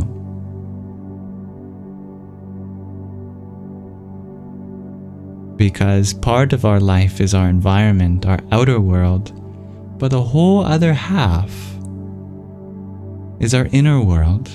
And if the inner world is upset or uncomfortable, that's something that we have to change internally, which is largely independent from the outer world. Because haven't you seen it to be true that you can be in a particularly wonderful environment, you can have people love and support you, the space can be calm and serene, but inwardly you're terrified of something out of your experience. There's something within you that's being the source of the fear or the misery or anger. Your outer world can be perfect, but inwardly we feel incomplete in some way. And vice versa. There are times in our life where the world around us is just chaotic. Nothing seems to be going our way, and yet inwardly we are happy. Whatever. Oh, what's that? I dropped my plate of spaghetti and it's all on the floor, and my boss is mad at me, and my sister just misinterpreted something I said. Our circumstance is independent from our inner dimension. We can cultivate what we want inside, regardless of what our situation outside appears to be.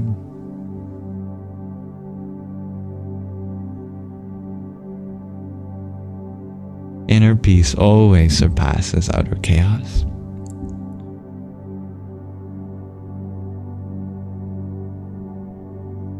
Hello, dear Will. Thank you for stopping by and saying hello, and you're giving your best wishes for 2025. Thank you, the fourth right, for your pair of roses. Hare Krishna. Dear Waterwind, did I say that Shanti means peace? That's right. In Sanskrit, the word for peace is Shanti. Very powerful mantra. You can use it to find peace amidst life's messiness.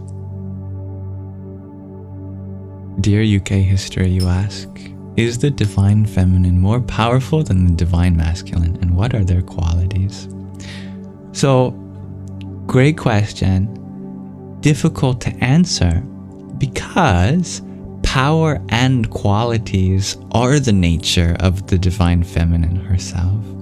So wherever there is any power, that is the definition of the feminine. Wherever there is some quality, some attribute, properties is the nature of the feminine. The feminine is the universe and the forces that act on it. All power, all qualities are feminine in nature. So in that sense, there is nothing more powerful than the feminine, because power itself is the feminine. In other words, a masculine power would be a contradiction. Masculine is not the abode of power. Masculine is the abode of vulnerability, of stillness, of peace, of withdrawal, of resilience, things like that.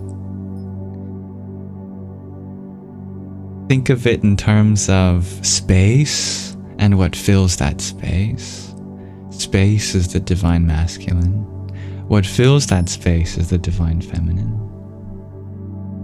So in our life, for example, the world, sun and moon, the stars, the galaxies, our body, all of our words, all of our art, all of our expressions, all of that is the feminine.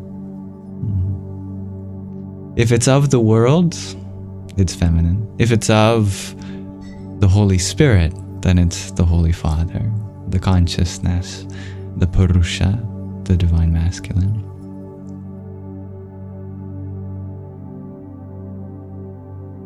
So it makes it very difficult to talk about the masculine because technically all words point to the feminine. Words come from the womb of matter, and therefore all words are a form of the feminine. So everything that we can talk about is exclusively the feminine. We can't actually literally talk about the masculine, because to put it into words is to put it into the Divine Mother as some expression, which is her nature. So you have to think outside of the box with what I'm saying now, to kind of withdraw into the place from which these words are coming from. That place from which these words themselves originate. That source is the masculine. It has no qualities of its own because it's the space that holds room for all qualities to be, like the canvas behind a painting. When you're looking at a painting, you can't actually see the canvas, but you know it's there. It has to be there, otherwise the painting couldn't be there. It's the same way with the masculine and the feminine. That's the Tao. Exactly, dear Miyananda.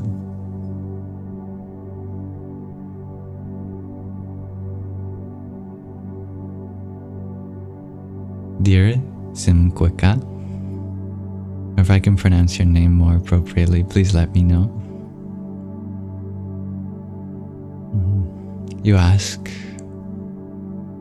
is God real to me? What does God mean to you? This word is a tricky word, I find. It means many things to many people. Before I can properly answer your question, I have to know what you mean by it.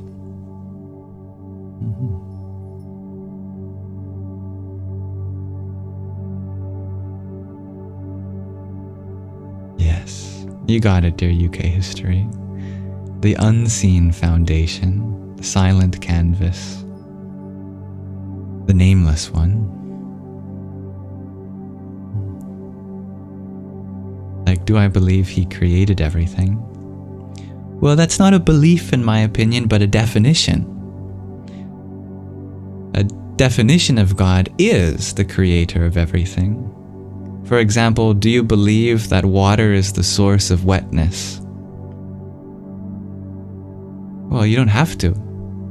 As long as you define wetness to be that which comes from water, then it's just following logic. No belief required. You can experience the truth of your own definition. If you define God as the source of existence, well then of course that source exists because this existence exists. But it gets tricky because does that source have an existence inside existence? Well, what would that mean at that point? Then the question gets more complicated now, does it?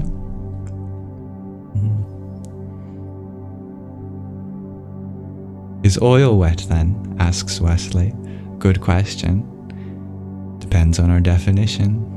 If we expand the definition to include all fluids, perhaps, or all liquids, then you don't have to believe in the wetness of oil. It's just a natural consequence of your definition.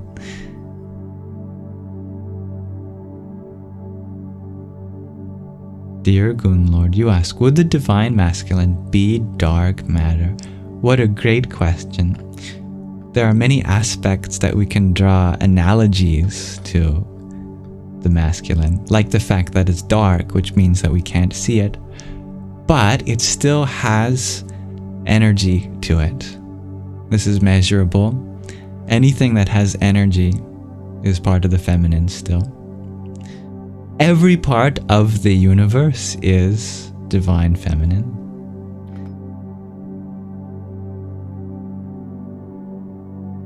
There's more than just the material universe going on. There's also the consciousness that transcends the universe. That consciousness is not made up of anything material, and that is the divine masculine, by definition. Dear Simquika, you share. But wetness is simple. You connect with it with water. But how do you know that about God? As that's not simple.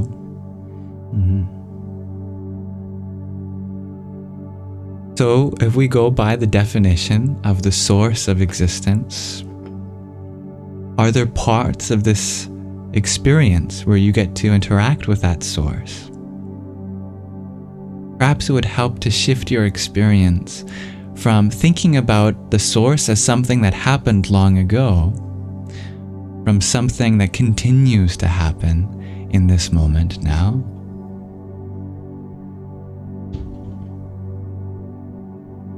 How is the universe continuing to be created? How is your world still in the process of creation? And you bring your attention to that, and you will see the source directly. And this is no mystery. Have you witnessed a flower blossom? Have you witnessed yourself go through changes in life? Have you had moments in which something new occurred to you? Have you experienced the miracle it is to be alive?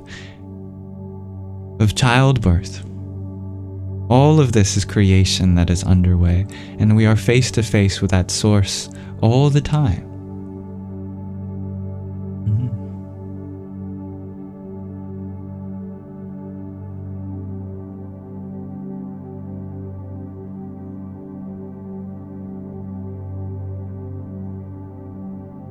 Dear Wesley, you ask, are dreams the divine masculine then? Dreams are still part of the divine feminine. Everything that comes to your experience in terms of sights, sounds, tastes, smells, feelings, thoughts, all of that is the divine feminine. It is the one that experiences all of those things through you. The witness of the dream, that is the divine masculine. The dreamer, the waker, the deep sleeper, and Turiya, the state that spans all of those experiences as the experiencer.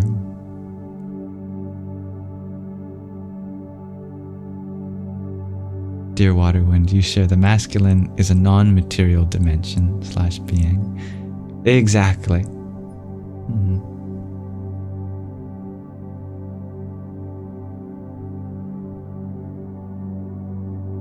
I'm sorry that, Tony, you feel like I avoided your question. Please know that that's not true. Sometimes the flow of conversation makes it such that certain comments stand out to me more than others, but do know that I'm not intentionally trying to ignore anyone.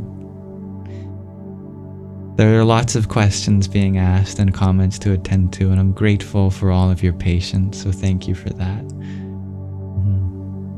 Other times, the comments don't come through. I know that TikTok can, for some reason, be a little mysterious and having shadow filters that block your comment from coming through without even telling you that it was blocked, so that you don't even know, which is not fair for you. I'm sorry about that. If there's ways in which you can rephrase the question, sometimes it can come through. Dear Taro, you ask, is the masculine related to actions or not? All actions are an expression of the feminine, but the source of action is the masculine. Shakti and Shaktiman. Shakti is the feminine, and it includes all expression, all thoughts, all sounds, all sights, all tastes, all smells, all trees, all plants, all humans, all birds, all blades of grass, all rocks, all mountains, all valleys, all oceans, all rivers, all moons, all stars, all galaxies. That which can be named is all the feminine, the Shakti. But the Shaktiman, the source of that energy, that is the divine masculine. Is presence the masculine? Yes, that is the masculine, dear Gun Lord, indeed.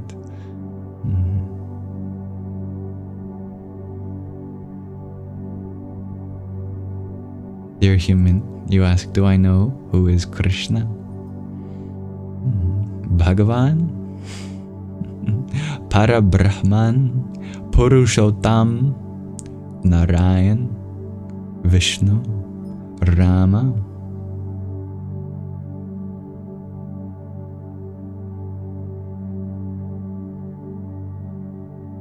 Dear P, you ask, if God were to say one thing, what would you have him say?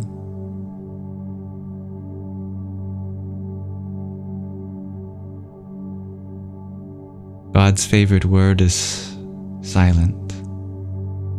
The silence of God that speaks the highest volume. In that silence you find love, you find peace, you find stillness. And that stillness, that silence contains every word, every spoken. Dear human, you ask, have I ever read the Bhagavad Gītā? Which version? One from Hari Chetan, one from His Divine Grace A.C. Bhaktivedanta Swami Prabhupada, or one from BAPS, or one from Eknath Ayaswaran, or so many different versions. The one from Srila Prabhupada. Well, yes, I have that one right here then. Here's one just for you.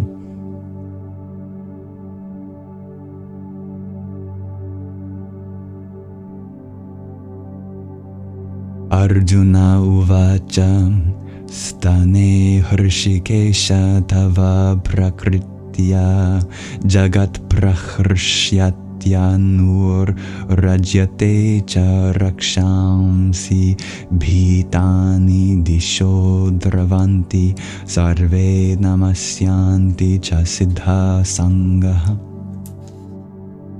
Arjuna said, "O master of the senses, the world becomes joyful upon hearing your name, and thus everyone becomes attracted to you.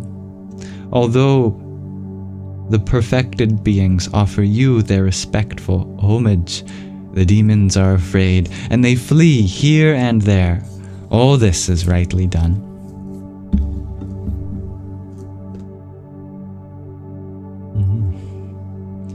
Dear Dob Darker, thank you for your heart mate. Hare Rama, Rama Rama, Hare Hare, Hare Krishna, Krishna Krishna, Hare Hare.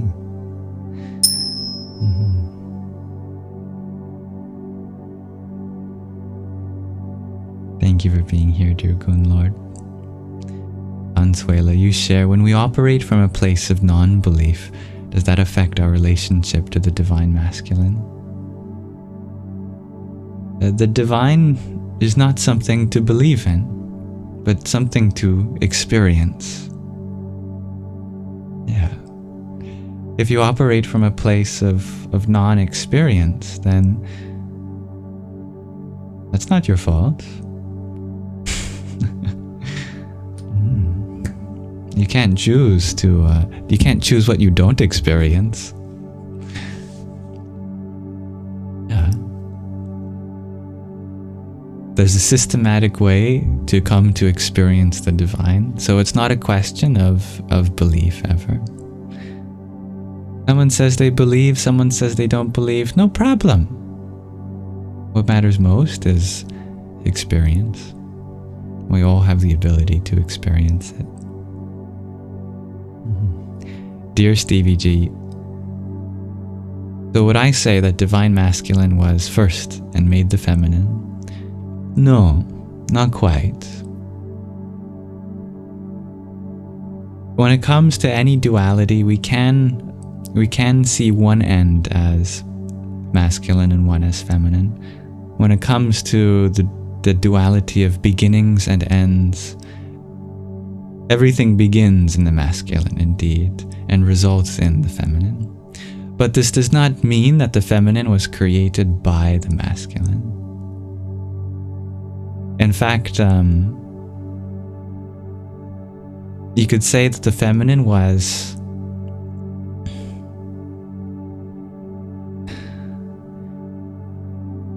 I'm struggling to find the right words here. It's a subtle relationship. It's a miracle. It's a miracle. I don't understand. The feminine just became, and God cried tears of joy, because in the beginning was just the one, and somehow the feminine became. It is beyond a miracle. Not even God understands how the feminine came into being. You could say it was inspired by the one. You could say that it's a superimposition of the one. You could say that it was always there within the one. But truly it's the greatest miracle. That's the magic. She appears. No one knows. In fact, there's a quote about that one not knowing in the Vedas, which I really like.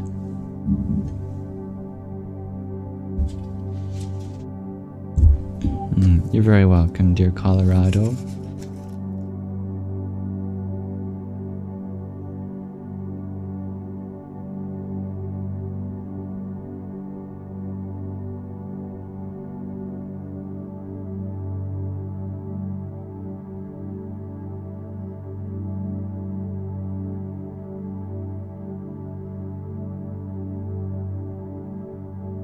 Here's the story.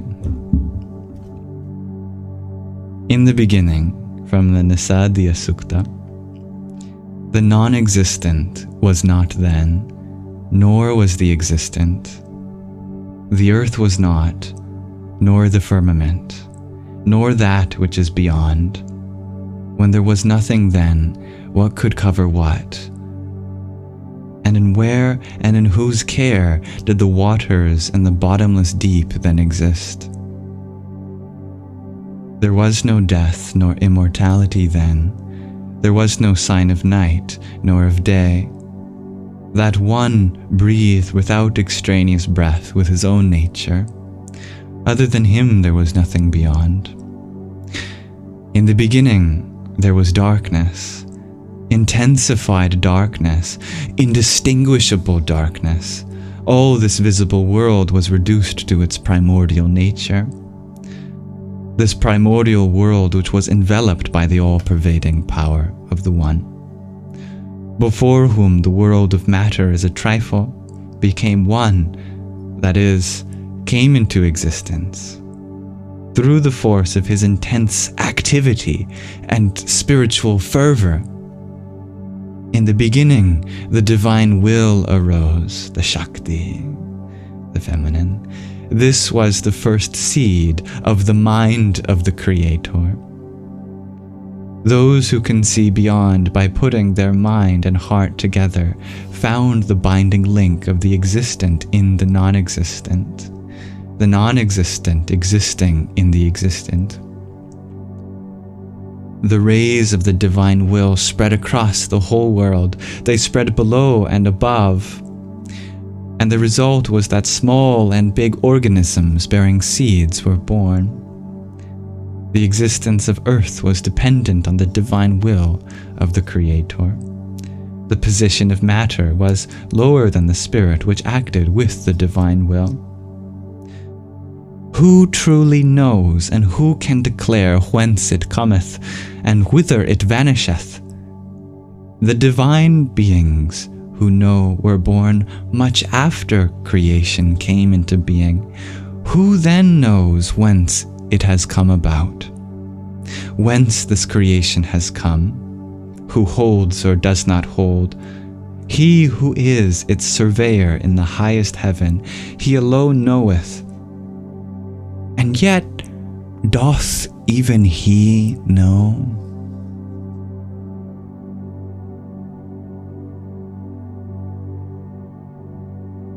I love that.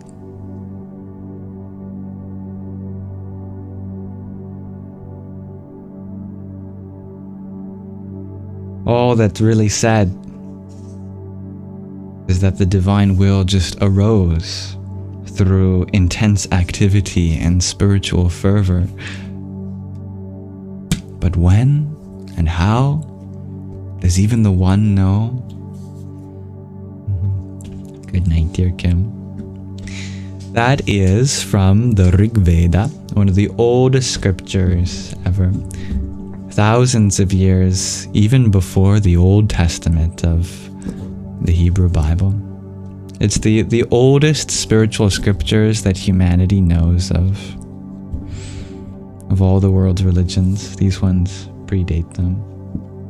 So that's the oldest creation story, called the Nasadya Sukta. It's been studied for thousands of years, mystifying people ever since.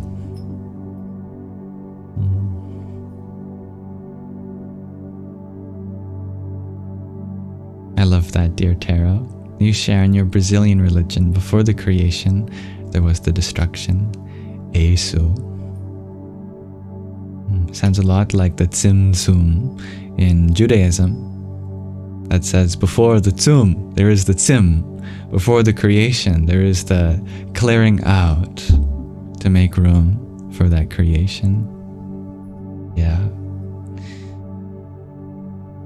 That is why Shiva is worshipped in Hinduism as the destroyer that comes before creation to usher in the space for creation to come, the lap of creation, the oblivion from which it all arises from, persists through, and returns to. It's beautiful, dear Tarot. What is the name of your Brazilian religion? I'd love to learn more about it. Is it indigenous to Brazil? It's from the peoples that lived there? Umbanda. It's African and indigenous. Fascinating.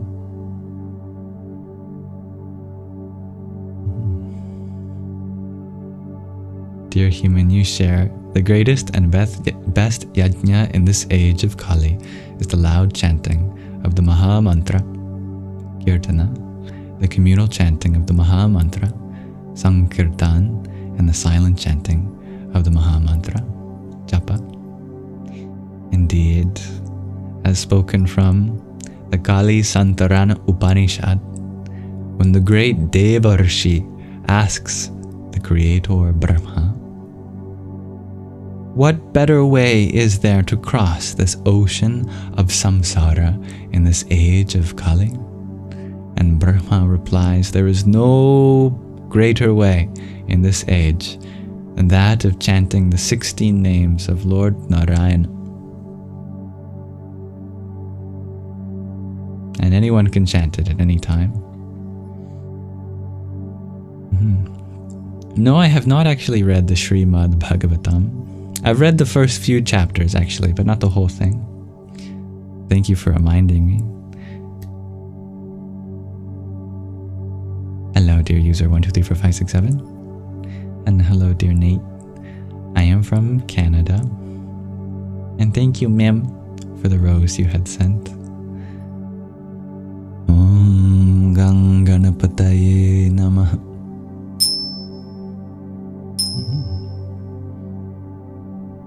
Dear Enzo, you ask, what is Earth's most precious resource?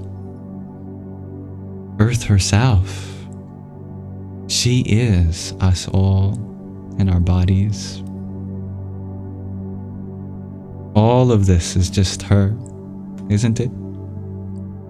Everything you see around you, has that not come from her soils? Maybe that's the answer. Earth's soils are her greatest resource. You take care of her soils, you take care of everything that comes from the soil. And by the way, that's everything we see around us.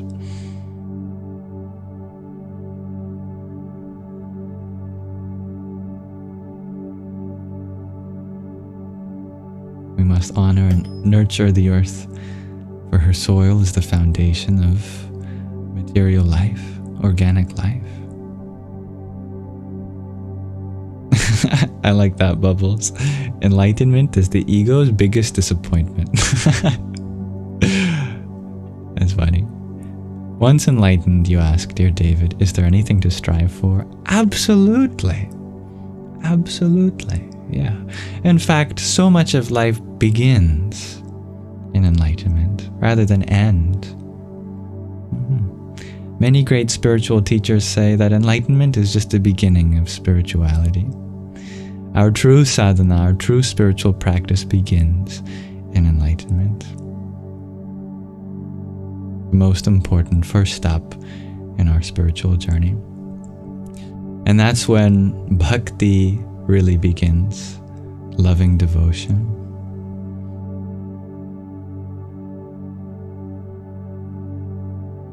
Thank you, dear John. Thank you for your rose. Hari Om Tat Sat. And hello, dear Reena Priyaji. How are you? And thank you for your heart mate. Om Sadhyo Jatam Prapadyami Sadhyo Jatayavai Namo Namah.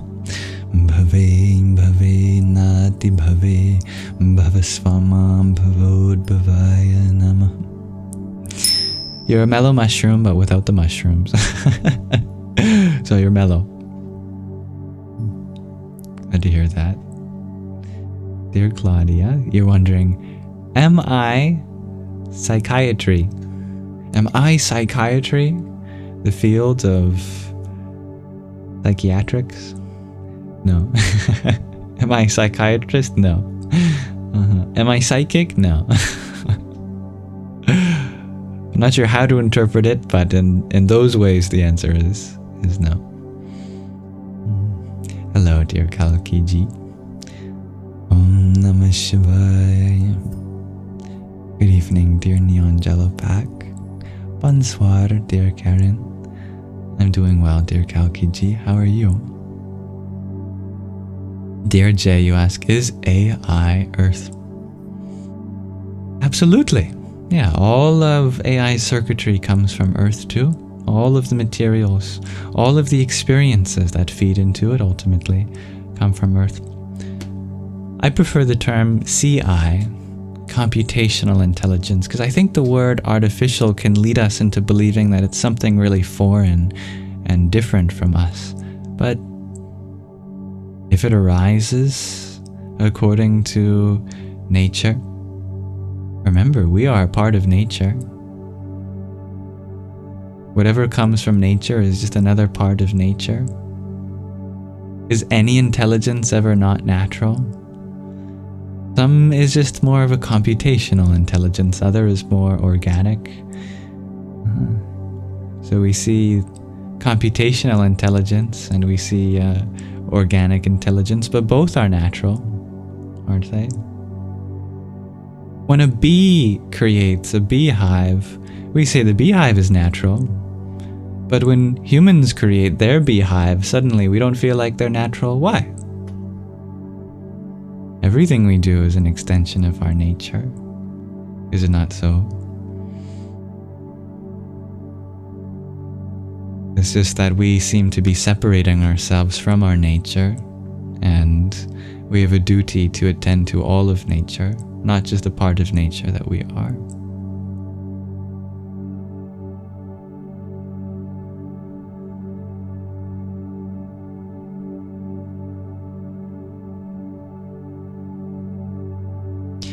Dear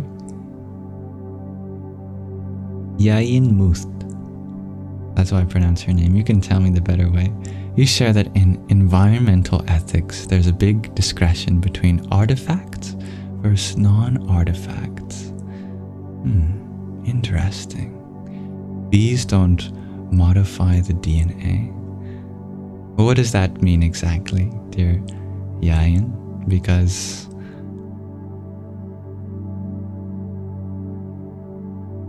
all of our DNA is always changing through various selective processes, through things in our environment. DNA of bees are always changing. DNA of humans are always changing.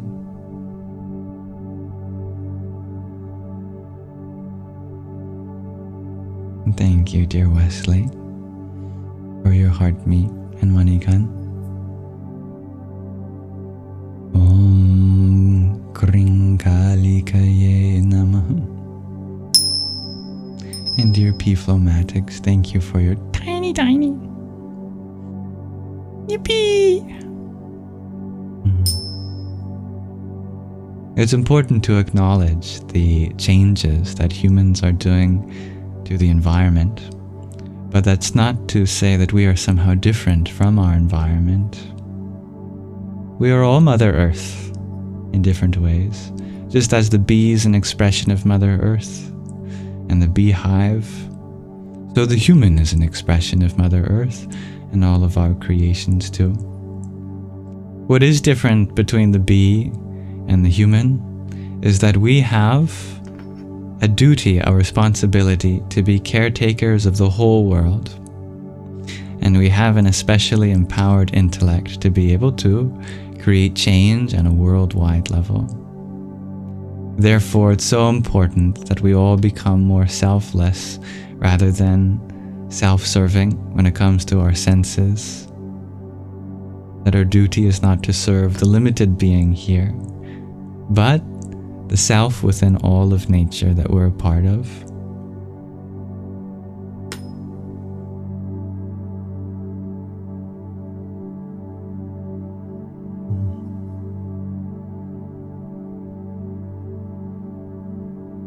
Dear Jazzka, you wonder, am I sober? Yes, I have been sober for many years now, thankfully. I used to participate in drinking alcohol, smoking marijuana, using psychedelics, and I'm grateful for the experiences I've had on them. But in the last several years of my life, I realize now that all of those things just engage our own natural faculties that already exist within us.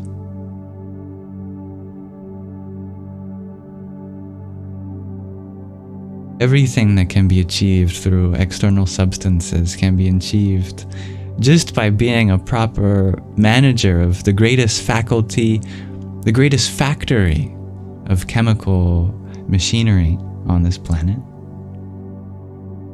If you have to subsidize your labor with a third party, if you're going externally, then that means we have a better job to do as managers of this chemical factory to make sure that it's producing all the right chemicals you need to feel naturally blissful.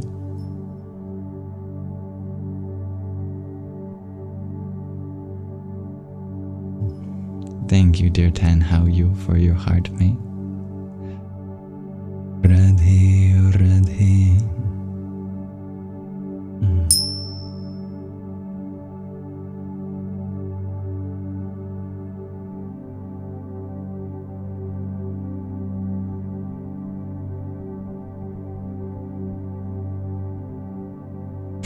Thank you, dear Brad, dear Craig.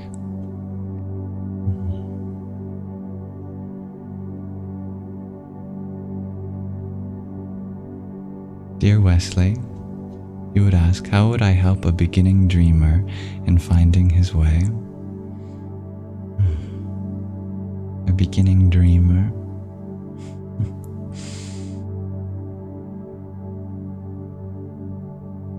If you want to deepen your connection with the dream world,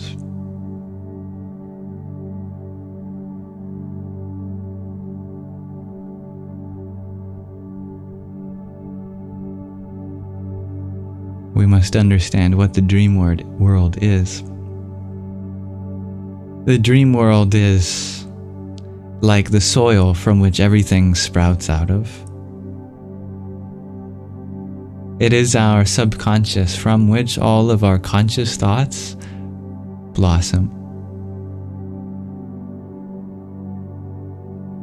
Just as the quality of the soil is determined by what lives and ultimately falls back into the soil to be the nutrients for the next round of life,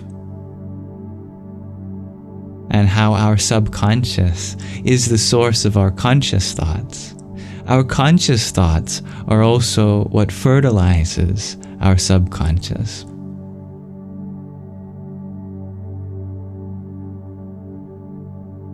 Use whatever is already in your experience for good.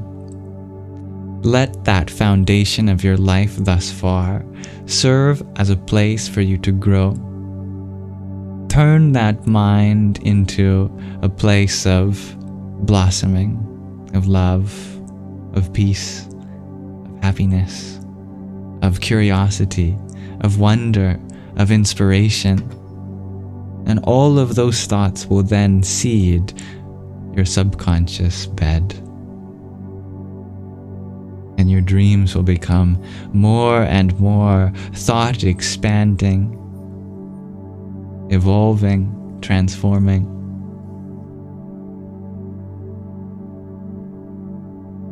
Feed your mind with all the nutrients it needs to have a healthy dream world, subconscious. This means listen to profound stories that make you wonder. Engage in conversations that make you cry happy tears. Look for all the things in the world that inspire profound thoughts within you. And all of that will sink down into the subconscious over time. Dear Reina, you ask, what did I eat today? Thank you for your motherly love. I have not yet eaten anything today. I have yet to break my fast. Dear premonitions, you share there are things you cannot control, and it's affecting lives. How do you deal with this?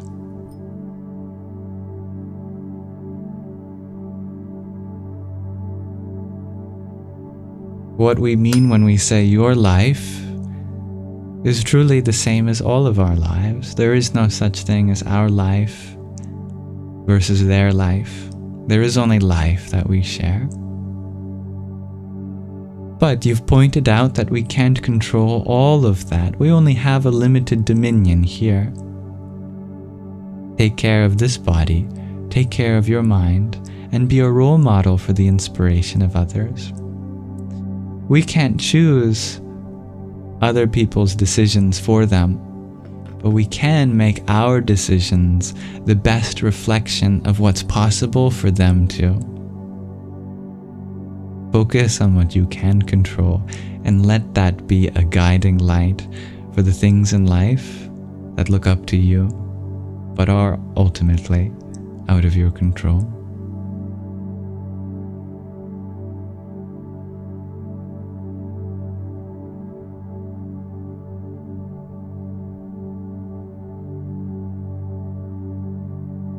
Dear Craig, you're wondering about bacterial flagellum. I am curious. I can't remember the context in which you asked this question. I'm not sure, but they're definitely part of Mother Earth. And hello, dear James. Thank you. I did have a lovely Christmas and New Year. All the same for you. And thank you for your heart me and team bracelet. Om Tat Purushaya Vidmahe Mahadevaya Dhimahi Tanno Rudraf Prachodayant. Yes, dear G, I do have a question of the day. But yeah, focus on self-care, and you'll be surprised how your self-care creates vibrations in the world around you. Dear human, you add that by practicing Bhakti Yoga, we as souls are freed from the cycle of reincarnation in the material world. Thank you for that addition, dear human. I see the truth in that.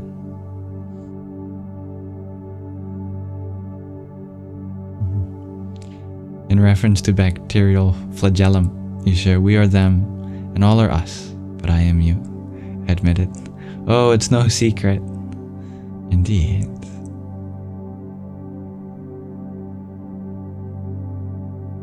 Hello, dear spiritual adept.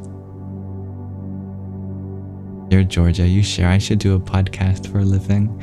Well, this is kind of like a podcast, but an even better one because you get to participate in it. And thank you, Ms. Bliss, for your heart me too. Om Shanti Shanti Shanti.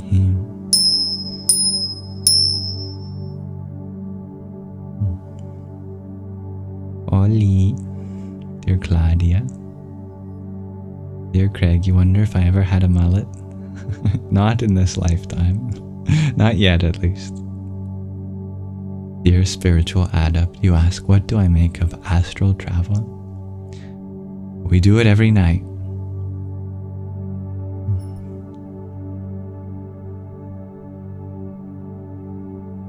Dear Stevie G, you ask, what does a loaf of bread say to the bread in the toaster? I don't know. Tell me. Yes, we are doing a meditation tonight. That is a chant. Dear Georgia, you ask, who is my favorite yogi? You are my favorite yogi, dear Georgia.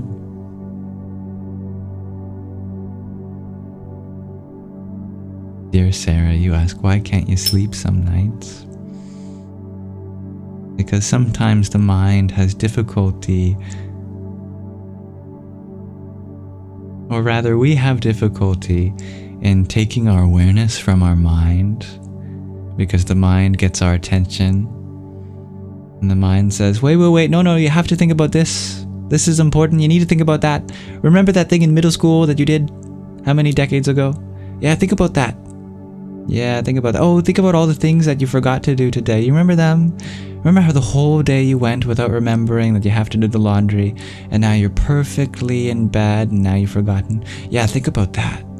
Oh, also, think about how many hours you're going to have if you stay up and you got to wake up early tomorrow.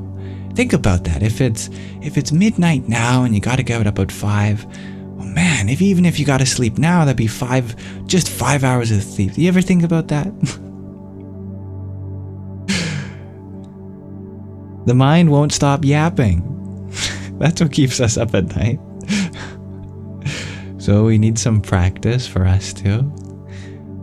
Say, okay, mind, you have a lot to think about. I will promise to get back to you later. But right now, the both of us need some rest. Oh mind, you have been thinking so hard today. Give yourself some rest. The mind says, but, I need to say this now. I need to tell you this. You need to listen to this. You say, dear mind, I'll tell you what. I'm going to keep a journal next to my bed. And you can yap. And as long as you're yapping, I'm going to write down what's in there.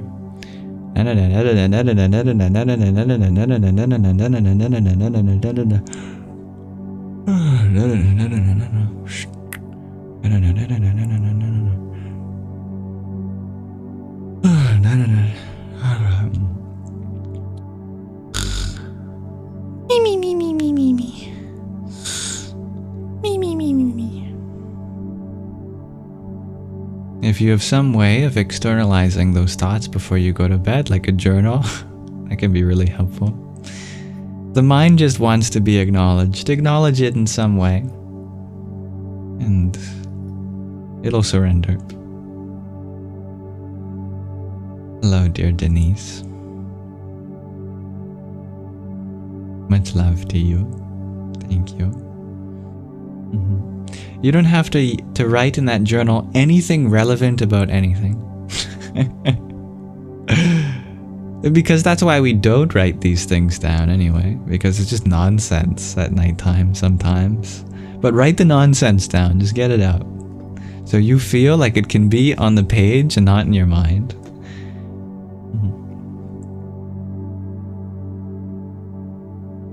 Mind dump journals. That's a great name, Heidi. I like that. Dear Stevie G, I'm waiting for the punchline of your joke. What did the loaf say to the bread in the toaster?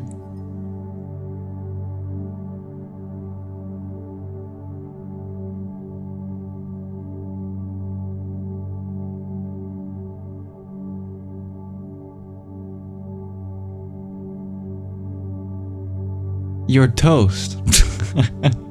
That's good. I like that, Stevie G. Thank you for making me laugh. Thank you, dear Georgia, for your trio of hand hearts. Om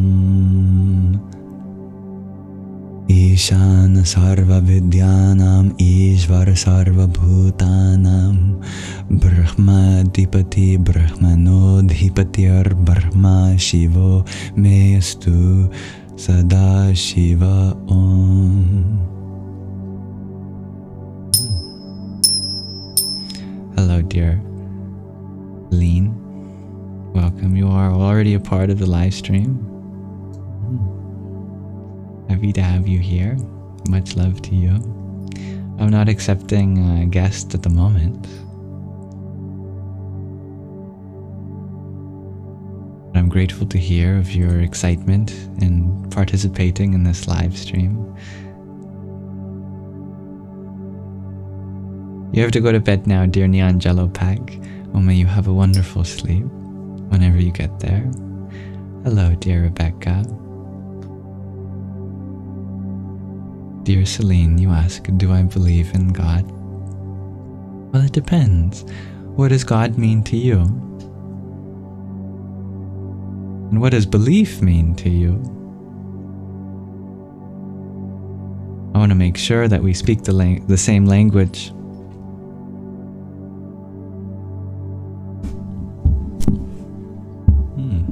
God is love, and belief means faith.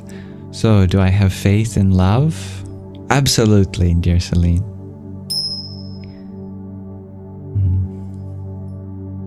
Dear human, you wonder, how old is my body? This body is 23 years old, I think. Yes. I have to do the math. Born 2001, October. Now it's 2025, so I will be turning 24 in October, 10 months from now. Dear Anarita, you would like to know more about Yogananda. Yogananda is the disciple of Swami Sri Yukteswar Giri. Most of those Sanskrit words are just titles. Swami means husband of the divine. Shri means dear, like a term of endearment. Giri is the type of Swami. There are 10 Swami orders, I believe. He's from the Giri lineage. His guru is Sri Yukteswar Giri. That's his name. His guru is Lahiri Mahasaya. And his guru is the great Mahavatar Babaji, the Yogi Christ of the Himalayas. It is said that thousands of years ago, this being that nobody knows the true name of went into seclusion into the Himalayas in deep meditation. And that being, every time their body would get old, they'd drop it and acquire a new one, fresh out the womb, and walk up the Himalayas as a child. And people would stop this child and go, "Who the hell do you think you are? Where are your parents? You can't walk up into the Himalayas. You're what, like 5, 4? And the little child will just turn to the passerbys and say, "Fear not. I am no ordinary child. I was a yogi in my past life. I'm just walking back up to my home." And so they'd let him go on his way, and he would bless him. When the world forgot the science of Kriya Yoga, the yoga of inner action, he revealed it to Lahiri Mahasaya, who then revealed it to Sri Yukteswar Giri, who then revealed it to Paramahansa Yogananda. Yogananda was then tasked at bringing the science of Kriya Yoga to the West. You might have a self-realization fellowship near you. That was probably founded by Yogananda at the turn of the 20th century, 20th century, early 1900s. He taught a way not just to find God, but union yourself with God. Yoga means union. There's a way to achieve union with God. That doesn't mean you become God, but that God becomes you. Do you notice the difference? You don't become God, but that God absorbs you back into Him.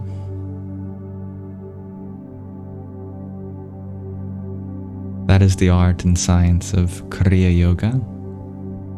It's all to do with the Kriya breath. And there are many miracles that happened in Yogananda's life. They're all beautiful. And I encourage reading the story, autobiography of a yogi by Paramahansa Yogananda. His mission transcends time. Breath as a vehicle to achieve union with the divine.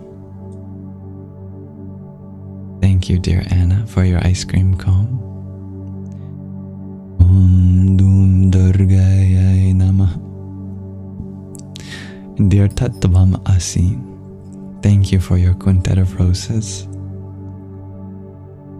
Om Brahm Bhairvaya Namo Namah. That is right, dear Boop. Apologize, my phone is vibrating. There's an alarm. In ancient Sanskrit, the word prana can refer to both soul and breath, and that became the root pneumos in Greek, also meaning both breath and spirit or soul. And it became a prefix in English in terms of like pneumatics or Newman ultramicroscopic silicovolcanoconiosis. The longest English word has the prefix pneumo. Nowadays, that prefix has lost the connotation with spirit, unfortunately, as many words have. So it retains its meaning just as something to do with breath or air. But long ago, the ancient ancestors, they saw breath and spirit as synonymous. The breath of life was the spirit.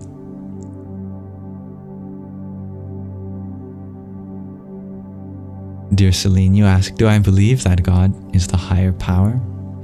Well, I asked you what God means to you. You said love, right? Is love the higher power? Absolutely.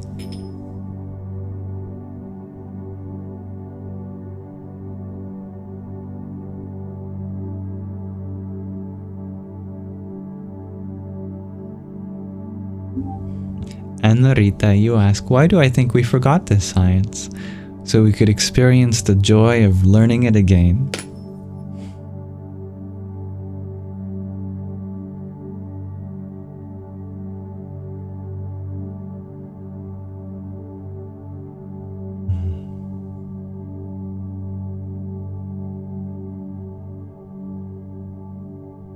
Do I know of Babaji, asks TVG.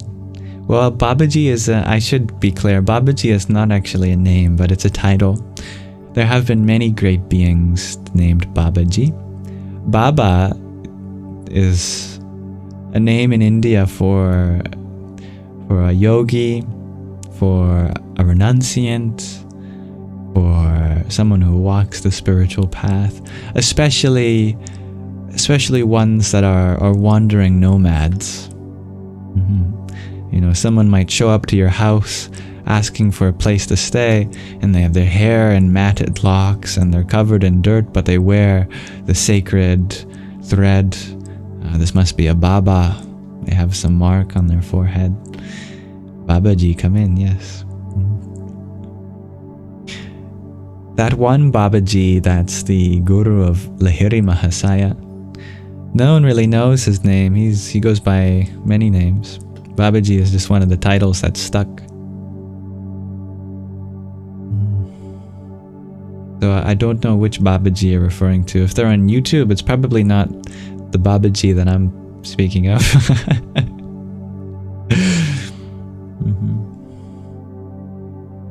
I'm speaking of the Mahavatar, the great incarnation, Mahavatar Babaji, Shiv Goruksha Babaji.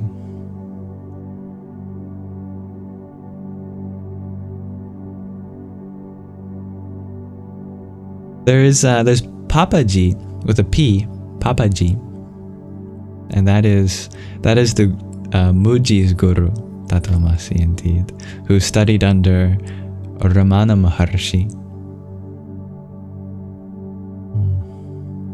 Dear Heidi, you ask, what's the difference between, or the difference consumed by physical yoga compared to meditation yoga?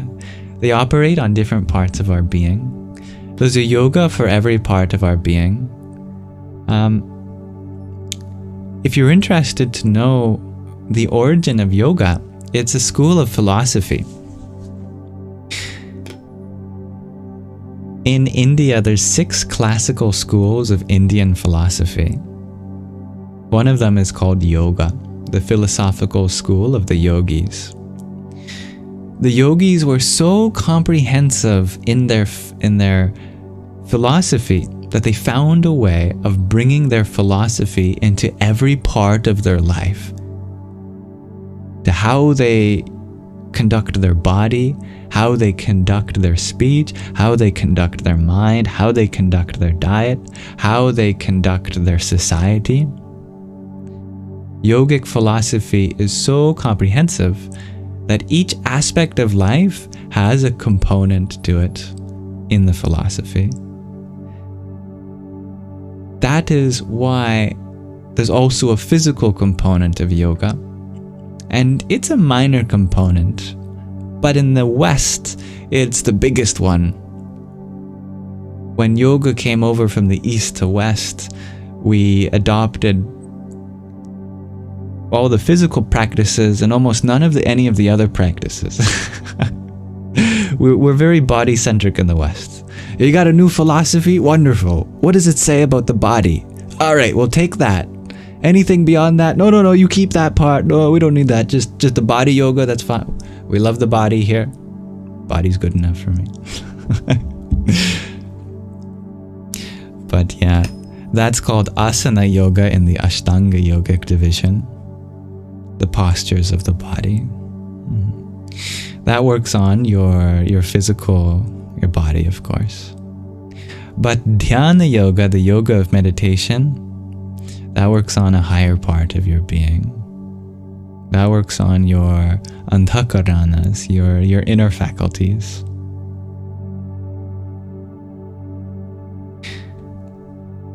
In fact, the reason why you do physical yoga is so that you can support your mental yoga for long periods of time, because yogis really believed in the power of meditation. But the problem with long periods of meditation is that your body gets sore. Your body keeps track of time. I guarantee that if any of you sat in meditation for like 24 hours straight, you'd go so far in your spiritual journey over those 24 hours.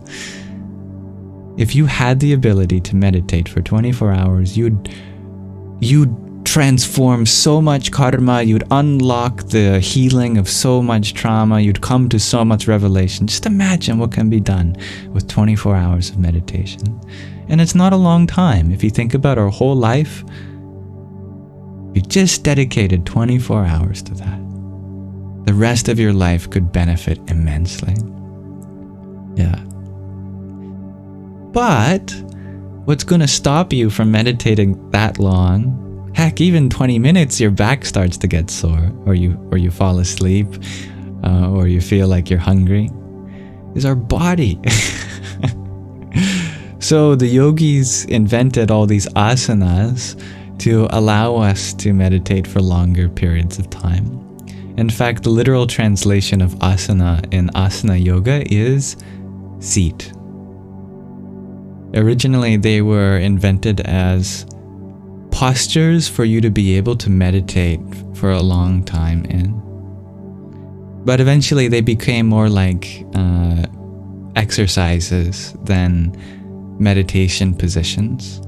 Almost nobody meditates in downward dog or tree pose or warrior one or whatever.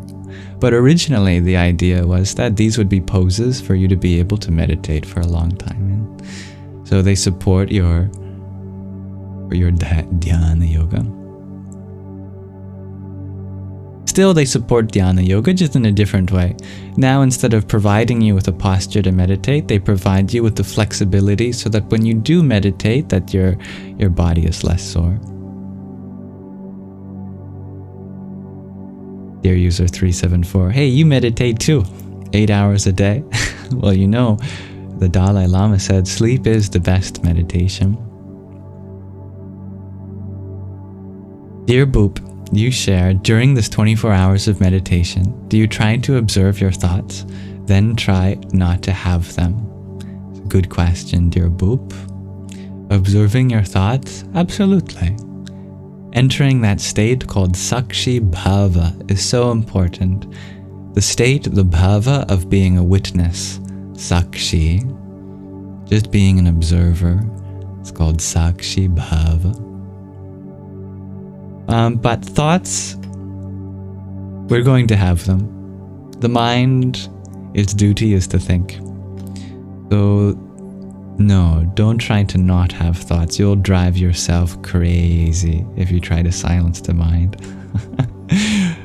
It's more of a figure of speech when we're looking for a silent mind. Actually, what we're looking for is silence from the mind. Like when a parent wants silence from their children, they can't actually silence their children a lot of the time. Children are going to be children no matter what. What we can do is create some space for the meanwhile between ourselves and our children. Maybe the grandparents get to take care of them for a day, maybe. Or you give them to daycare. Or you withdraw into your room and you leave them with their toys for a little bit. But the silence is found not in changing the nature of the child.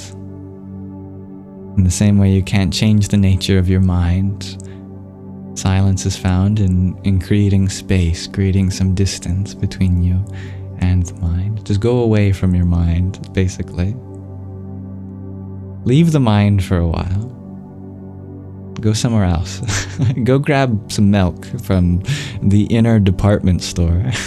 Come back later. You'd like to leave your thoughts in daycare, exactly. And that's what a mantra is, isn't it? It's just a supervisor for your mind. You go, okay, mind, just chant this mantra. I'm going to take an inner walk. I'll be back later. Something like that. Good morning, dear Ragnhildur.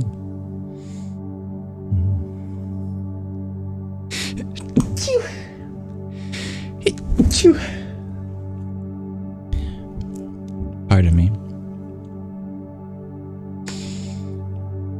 Mantras are our mind's gentle guide. They're the toy for our mind to play with, divine toys.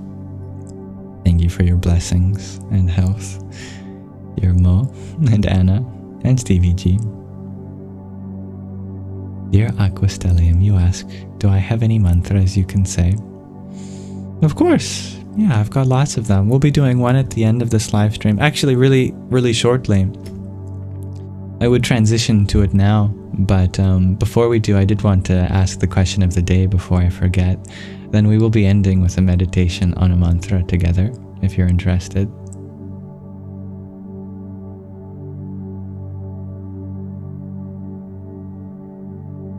Today I'm asking a very goofy question. Oops. I'm asking, we should have International what day? You know all those weird international days, International Hot Dog Day, International Friends Day. What day should we add to our international holidays? International Sleep Day. I love that, Aqua. Hell yeah. I mean, heaven yeah. Heaven yeah. We should have International Sleep Day. We all just sleep. Like nap time, but on a larger scale. International Sangha Day. Oh, I love that, Mo. There might already be one of those in India. I know there's international, or there's not international, but there is a national day to celebrate gurus, for example. Maybe there's a day to celebrate spiritual communities. Lizzie, you share International Common Sense Day. I like that actually a lot, yeah. International Festival Day, dear Anson. We just celebrate celebrations themselves. That's a great idea. I like that. Deanna, you had added that when you meditated with your children, they could get up and move, yet they were asked to respect the silence. And they did respect it and played, drew quietly, active meditation for them. You were such a wonderful mother, dear Deanna. International Cat Day. I love that too, Waterwind. International Thinking Day, dear Diva. We just think about thoughts. I think we kind of do that every day. We should have an International Not Thinking Day. A day where we don't think as much. International Cuddle Day. Oh, I love that. All of your ideas are so unique. International Mauna Day, Silence Day. I like that too, Tatvamasi. And oh, thank you, Starlight. Wow, for your flowers. Om Aghorebhyo Taghorebhyo Aghora Ghore Tarebhya Sarvatash Sarva Sarvebhyo Namaste Rudra Rupebhya. Pardon me.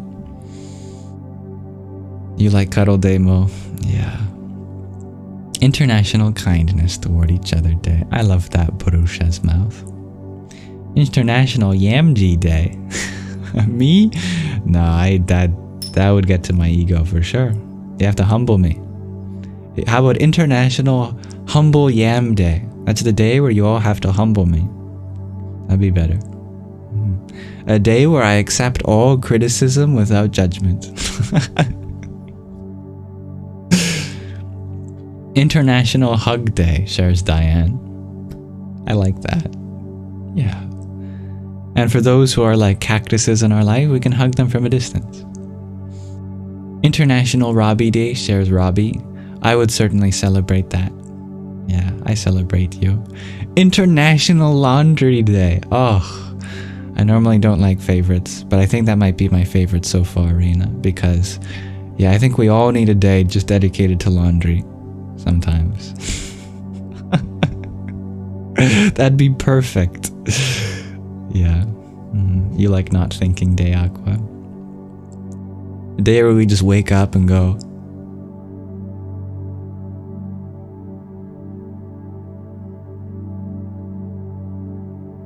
and the whole day we're just like that.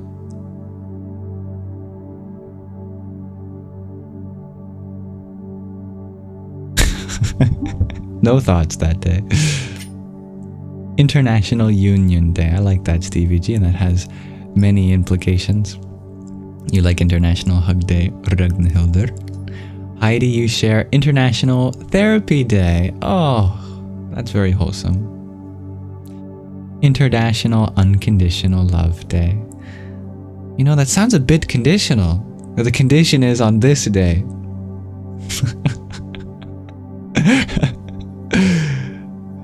But I like the intention.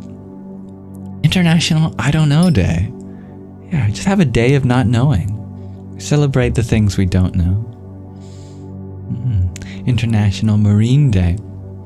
I like the way we can interpret that for those who are, of course, mariners in the army, but also the sea, the ocean, marine land. International Day. I like that, dear Aqua. Yeah, celebrating all the nations of the world. International Love Day, says Stevie G. Yeah, Day of Laughter. Brian, you share the Yam holiday should be in May. I like that. Yeah. They're reverses of each other. International Ice Cream Day, shares Mo. International Everything is Free Day, shares Stevie G. I think that would quickly become Purge Day. Like the movie. But no, I like the idea of everyone voluntarily giving things to each other on that day. A day where everything is free. I don't think I'd trust myself. I'd end up getting something I definitely don't need. I'm so glad I don't have enough money to purchase the world's largest inflatable rubber duck, because I would definitely spend all my money on the world's largest inflatable rubber duck.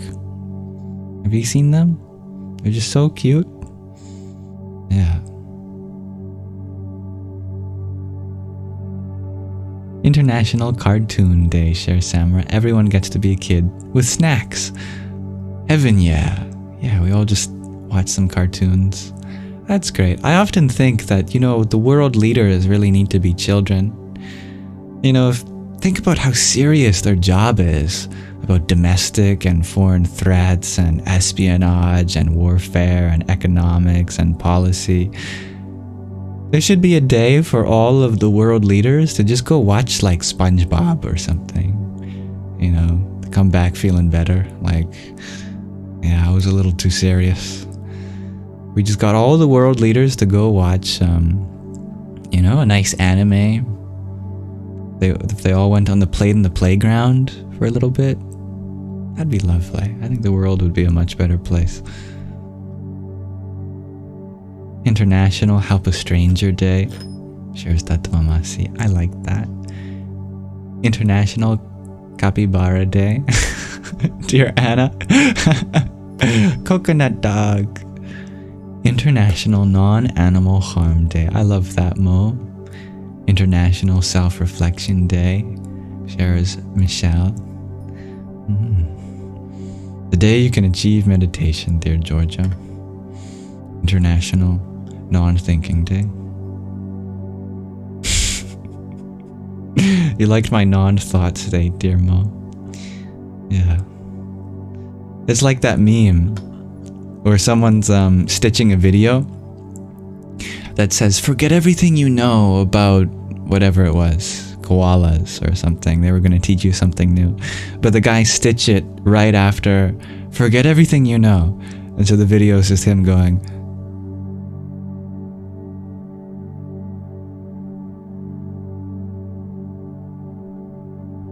as if he forgot everything he knew. But that's exactly the kind of release you should have in meditation, right? Just that utter dissolution.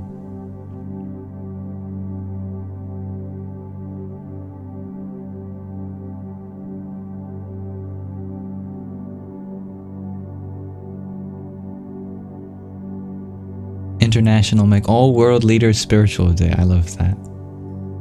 Deanna, you share your daughter used to collect rubber ducks and you found them recently. She no longer wanted them, so you donated. Aw, she is growing. But I love that. Love a good rubber duck. Couldn't have a bubble bath without them. Right, Bubbles?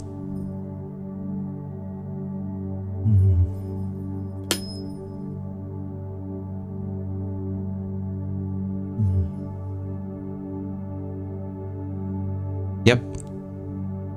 International Nap Day. I like that too. Dear Saeed, you wonder, what is my job? I'm so grateful that everything that I need in order to pay for the things in my life happens through voluntary contributions here. I never feel the need to ask for them. But I don't feel like it is a job because this is exactly what I want to do. I love hosting the space that contains you and all of others, all of the rest of us here. I think it's a beautiful space and I'm just honored to be a part of it. Anything beyond that is a bonus. And I'm very blessed for that. It's a privilege. Dear Cody Jane, you share International Act of Kindness Day. I like that a lot.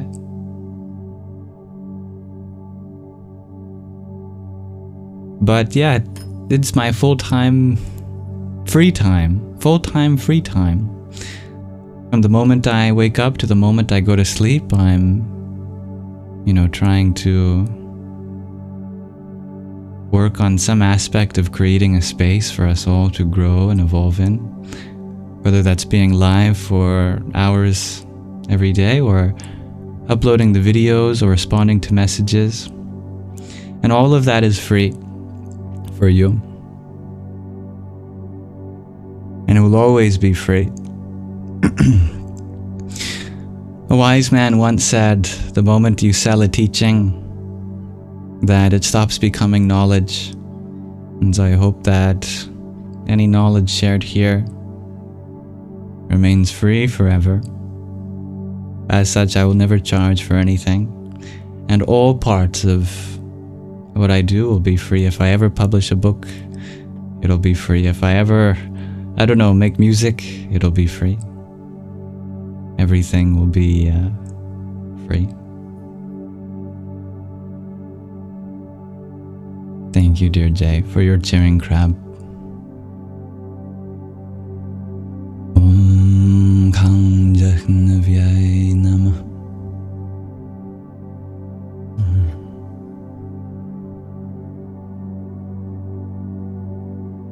Will I be a professor, dear Purusha's mouth? No, because I could never accept salary. No. Yeah. I could never be a professor. Because then what about the people who don't have the privilege to attend an education?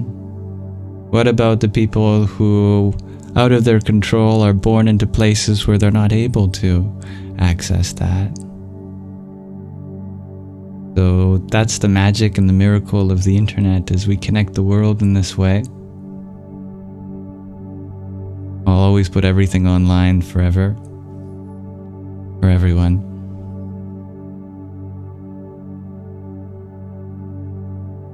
I know that I would be very limited in what I want to do if I became a professor. Without any disrespect to any professors, what they do is wonderful. But for the things that I want to do in this life,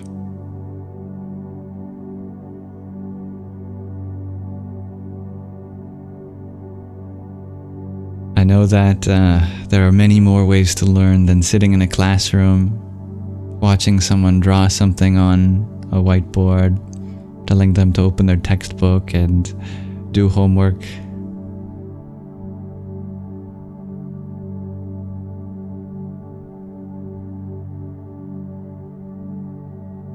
Of course, dear Michelle. Dear Mo, you're wondering if my birth name is Yam? Almost. If you just add the letter L in front of it, L-Y-A-M, Liam. That is my full name. But ever since I was young, Yam had been a nickname for me. And so my friends and family call me Yam. But you're welcome to call me anytime. Didn't think I was going there with that, did you? Now, Amanda, you wonder how old I am? I am 23 in this body, in this mind. Just don't call me late to dinner. That's right, Talkington.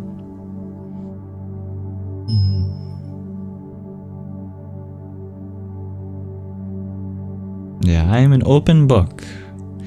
I believe in vulnerability and authenticity and transparency. If you ever have any questions about my life, you're always welcome to ask. But my emphasis here in these live streams are not on my life, but are on the overlap in our lives, how we can share experiences with each other, how we can learn and grow with and from each other.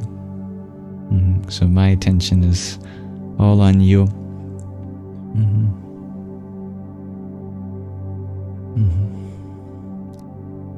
All right, I think we had nice time exploring the International Blank Day.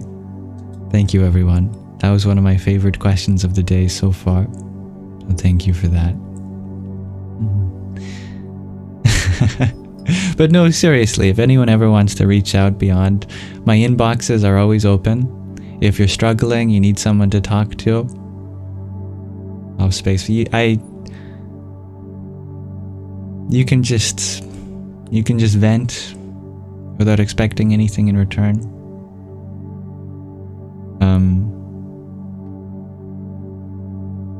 I'm happy to listen if you're ever going through something hard.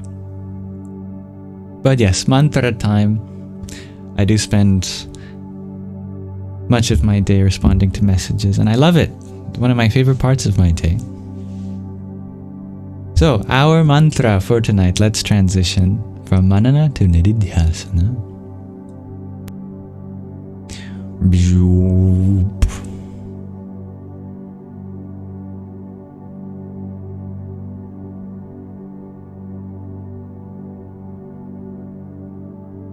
For our meditation, I consulted an ancient Dravidian scripture called the Kamika Agama, and I had put together this Google Doc. If anyone wants it, you're welcome to reach out and I can send it to you.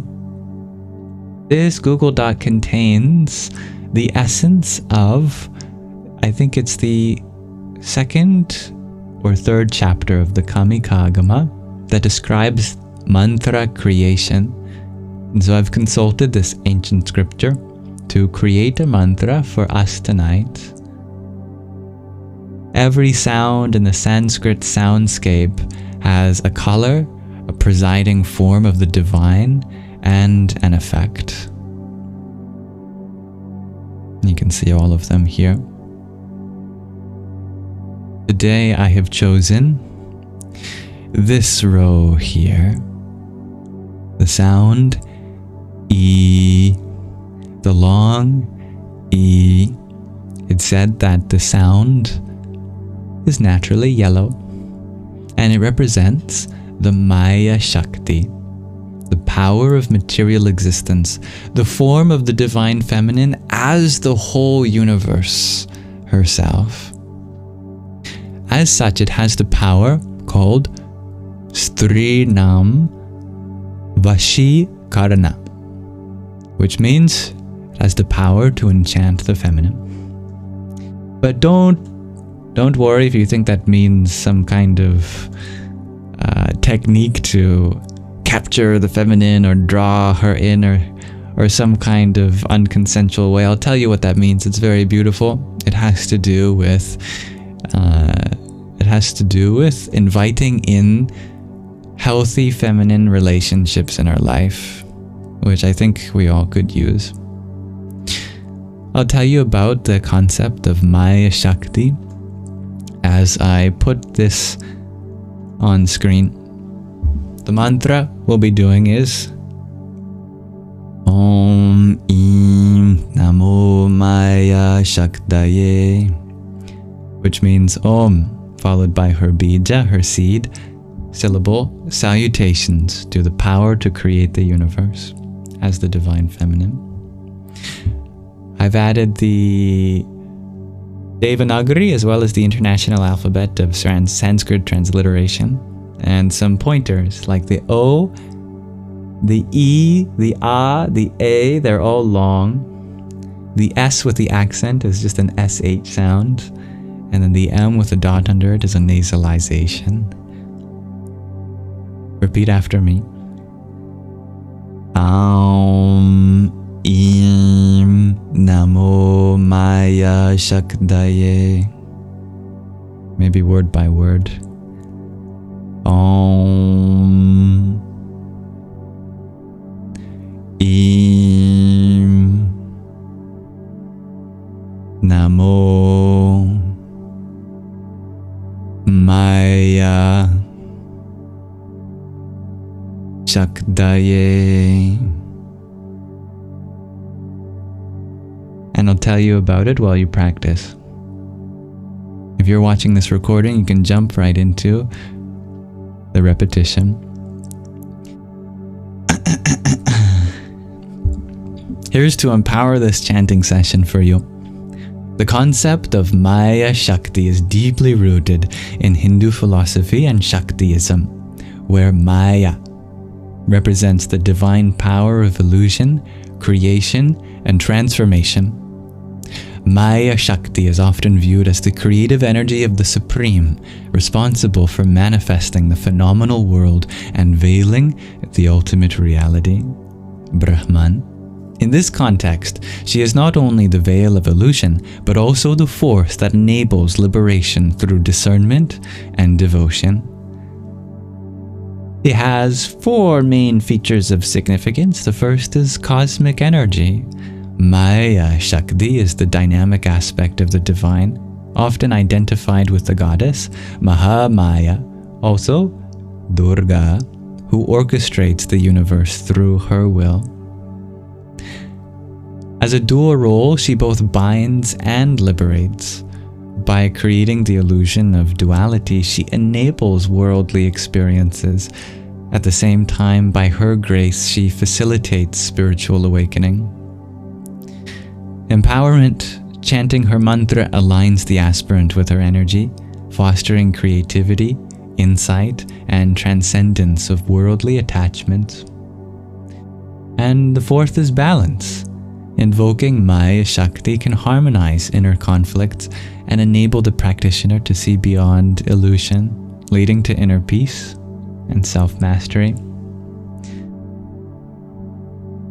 When chanting the mantra, Om Im Namo Maya Shaktaye, it is a salutations to Maya Shakti, and the seed sound, Im, associated with feminine creative energy, allows us to connect with various significant aspects of the universe. When we do it 108 times, in the Vedic tradition, this number symbolizes the universe's completeness, connecting the microcosm, the individual, with the macrocosm, the cosmic order. Vibration and intention. Repeating the mantra generates potent vibrations, invoking divine energy and aligning it with your intent. And the power that it has, this Stridnam Vashikarana, it refers to creating harmony or attracting positive feminine energy, not in a manipulative sense, but rather as a means of fostering mutual respect, love, and understanding. When undertaken with pure intention, it enhances relationships, charm, and emotional balance. Here are some tips for chanting. 1. Have a purity of intent. Approach this mantra with a mindset of reverence and alignment with Dharma. Seek empowerment and harmony, avoiding selfish or manipulative desires. 2. Time and space. We can chant during auspicious moments, like at the end of the Sangha, but in your own time. You can do it in the early morning, at Brahma Muhurta, about 3 or 4 in the morning, or at any other serene time in a quiet and clean environment to maximize focus and energy absorption. And use a japa mala to help you. They come in many different forms. Here's a Rudraksha japa mala with 108 beads. Today I'm going to use this one made up of clear quartz, which often represents the clarity of the divine feminine in her Shakti. Also 108 beads. This is used to keep count. All you have to do is start after the Guru bead, which has a tassel or some other adornment on it, and then you finger your way all the way to the end. Even if your eyes are closed, eventually, once you get to the Guru bead, you'll feel it. There's no way the Guru bead can sneak past you with the adornment. The Guru tells you where to start and when to stop. I wanted to add a little bit extra information on the esoteric meaning of the power that bija has, the Im Srinam Vashikarana. While it can be translated as the power to enchant the feminine, in the spiritual context it reflects tuning with the feminine energy, cultivating respect and resonance with the nurturing, creative, and intuitive aspects of existence. And it's a way of achieving union with Shiva and Shakti, symbolizing the integration of masculine and feminine principles within oneself, achieving spiritual balance and wholeness. And it has the power to harmonize relationships, building mutual understanding and affection in personal relationships, not through control, but through positive energy and love. Ultimately, chanting this mantra should not be about external control, but internal transformation, enabling you to embody qualities that naturally attract harmony and love. Approaching it with devotion and ethical integrity ensures its practices align with the higher spiritual goals of liberation and universal well-being. That's everything I have to say about this, but dear Mirna, I noticed that you pointed out that the T in Maya Shaktaye sounded like a D sound. It might, especially when it's sandwiched between two vowels. It's hard to turn off the voice for that dental ta-ta-ta-ta-ta-ta-ta sound, but it is truly a T sound.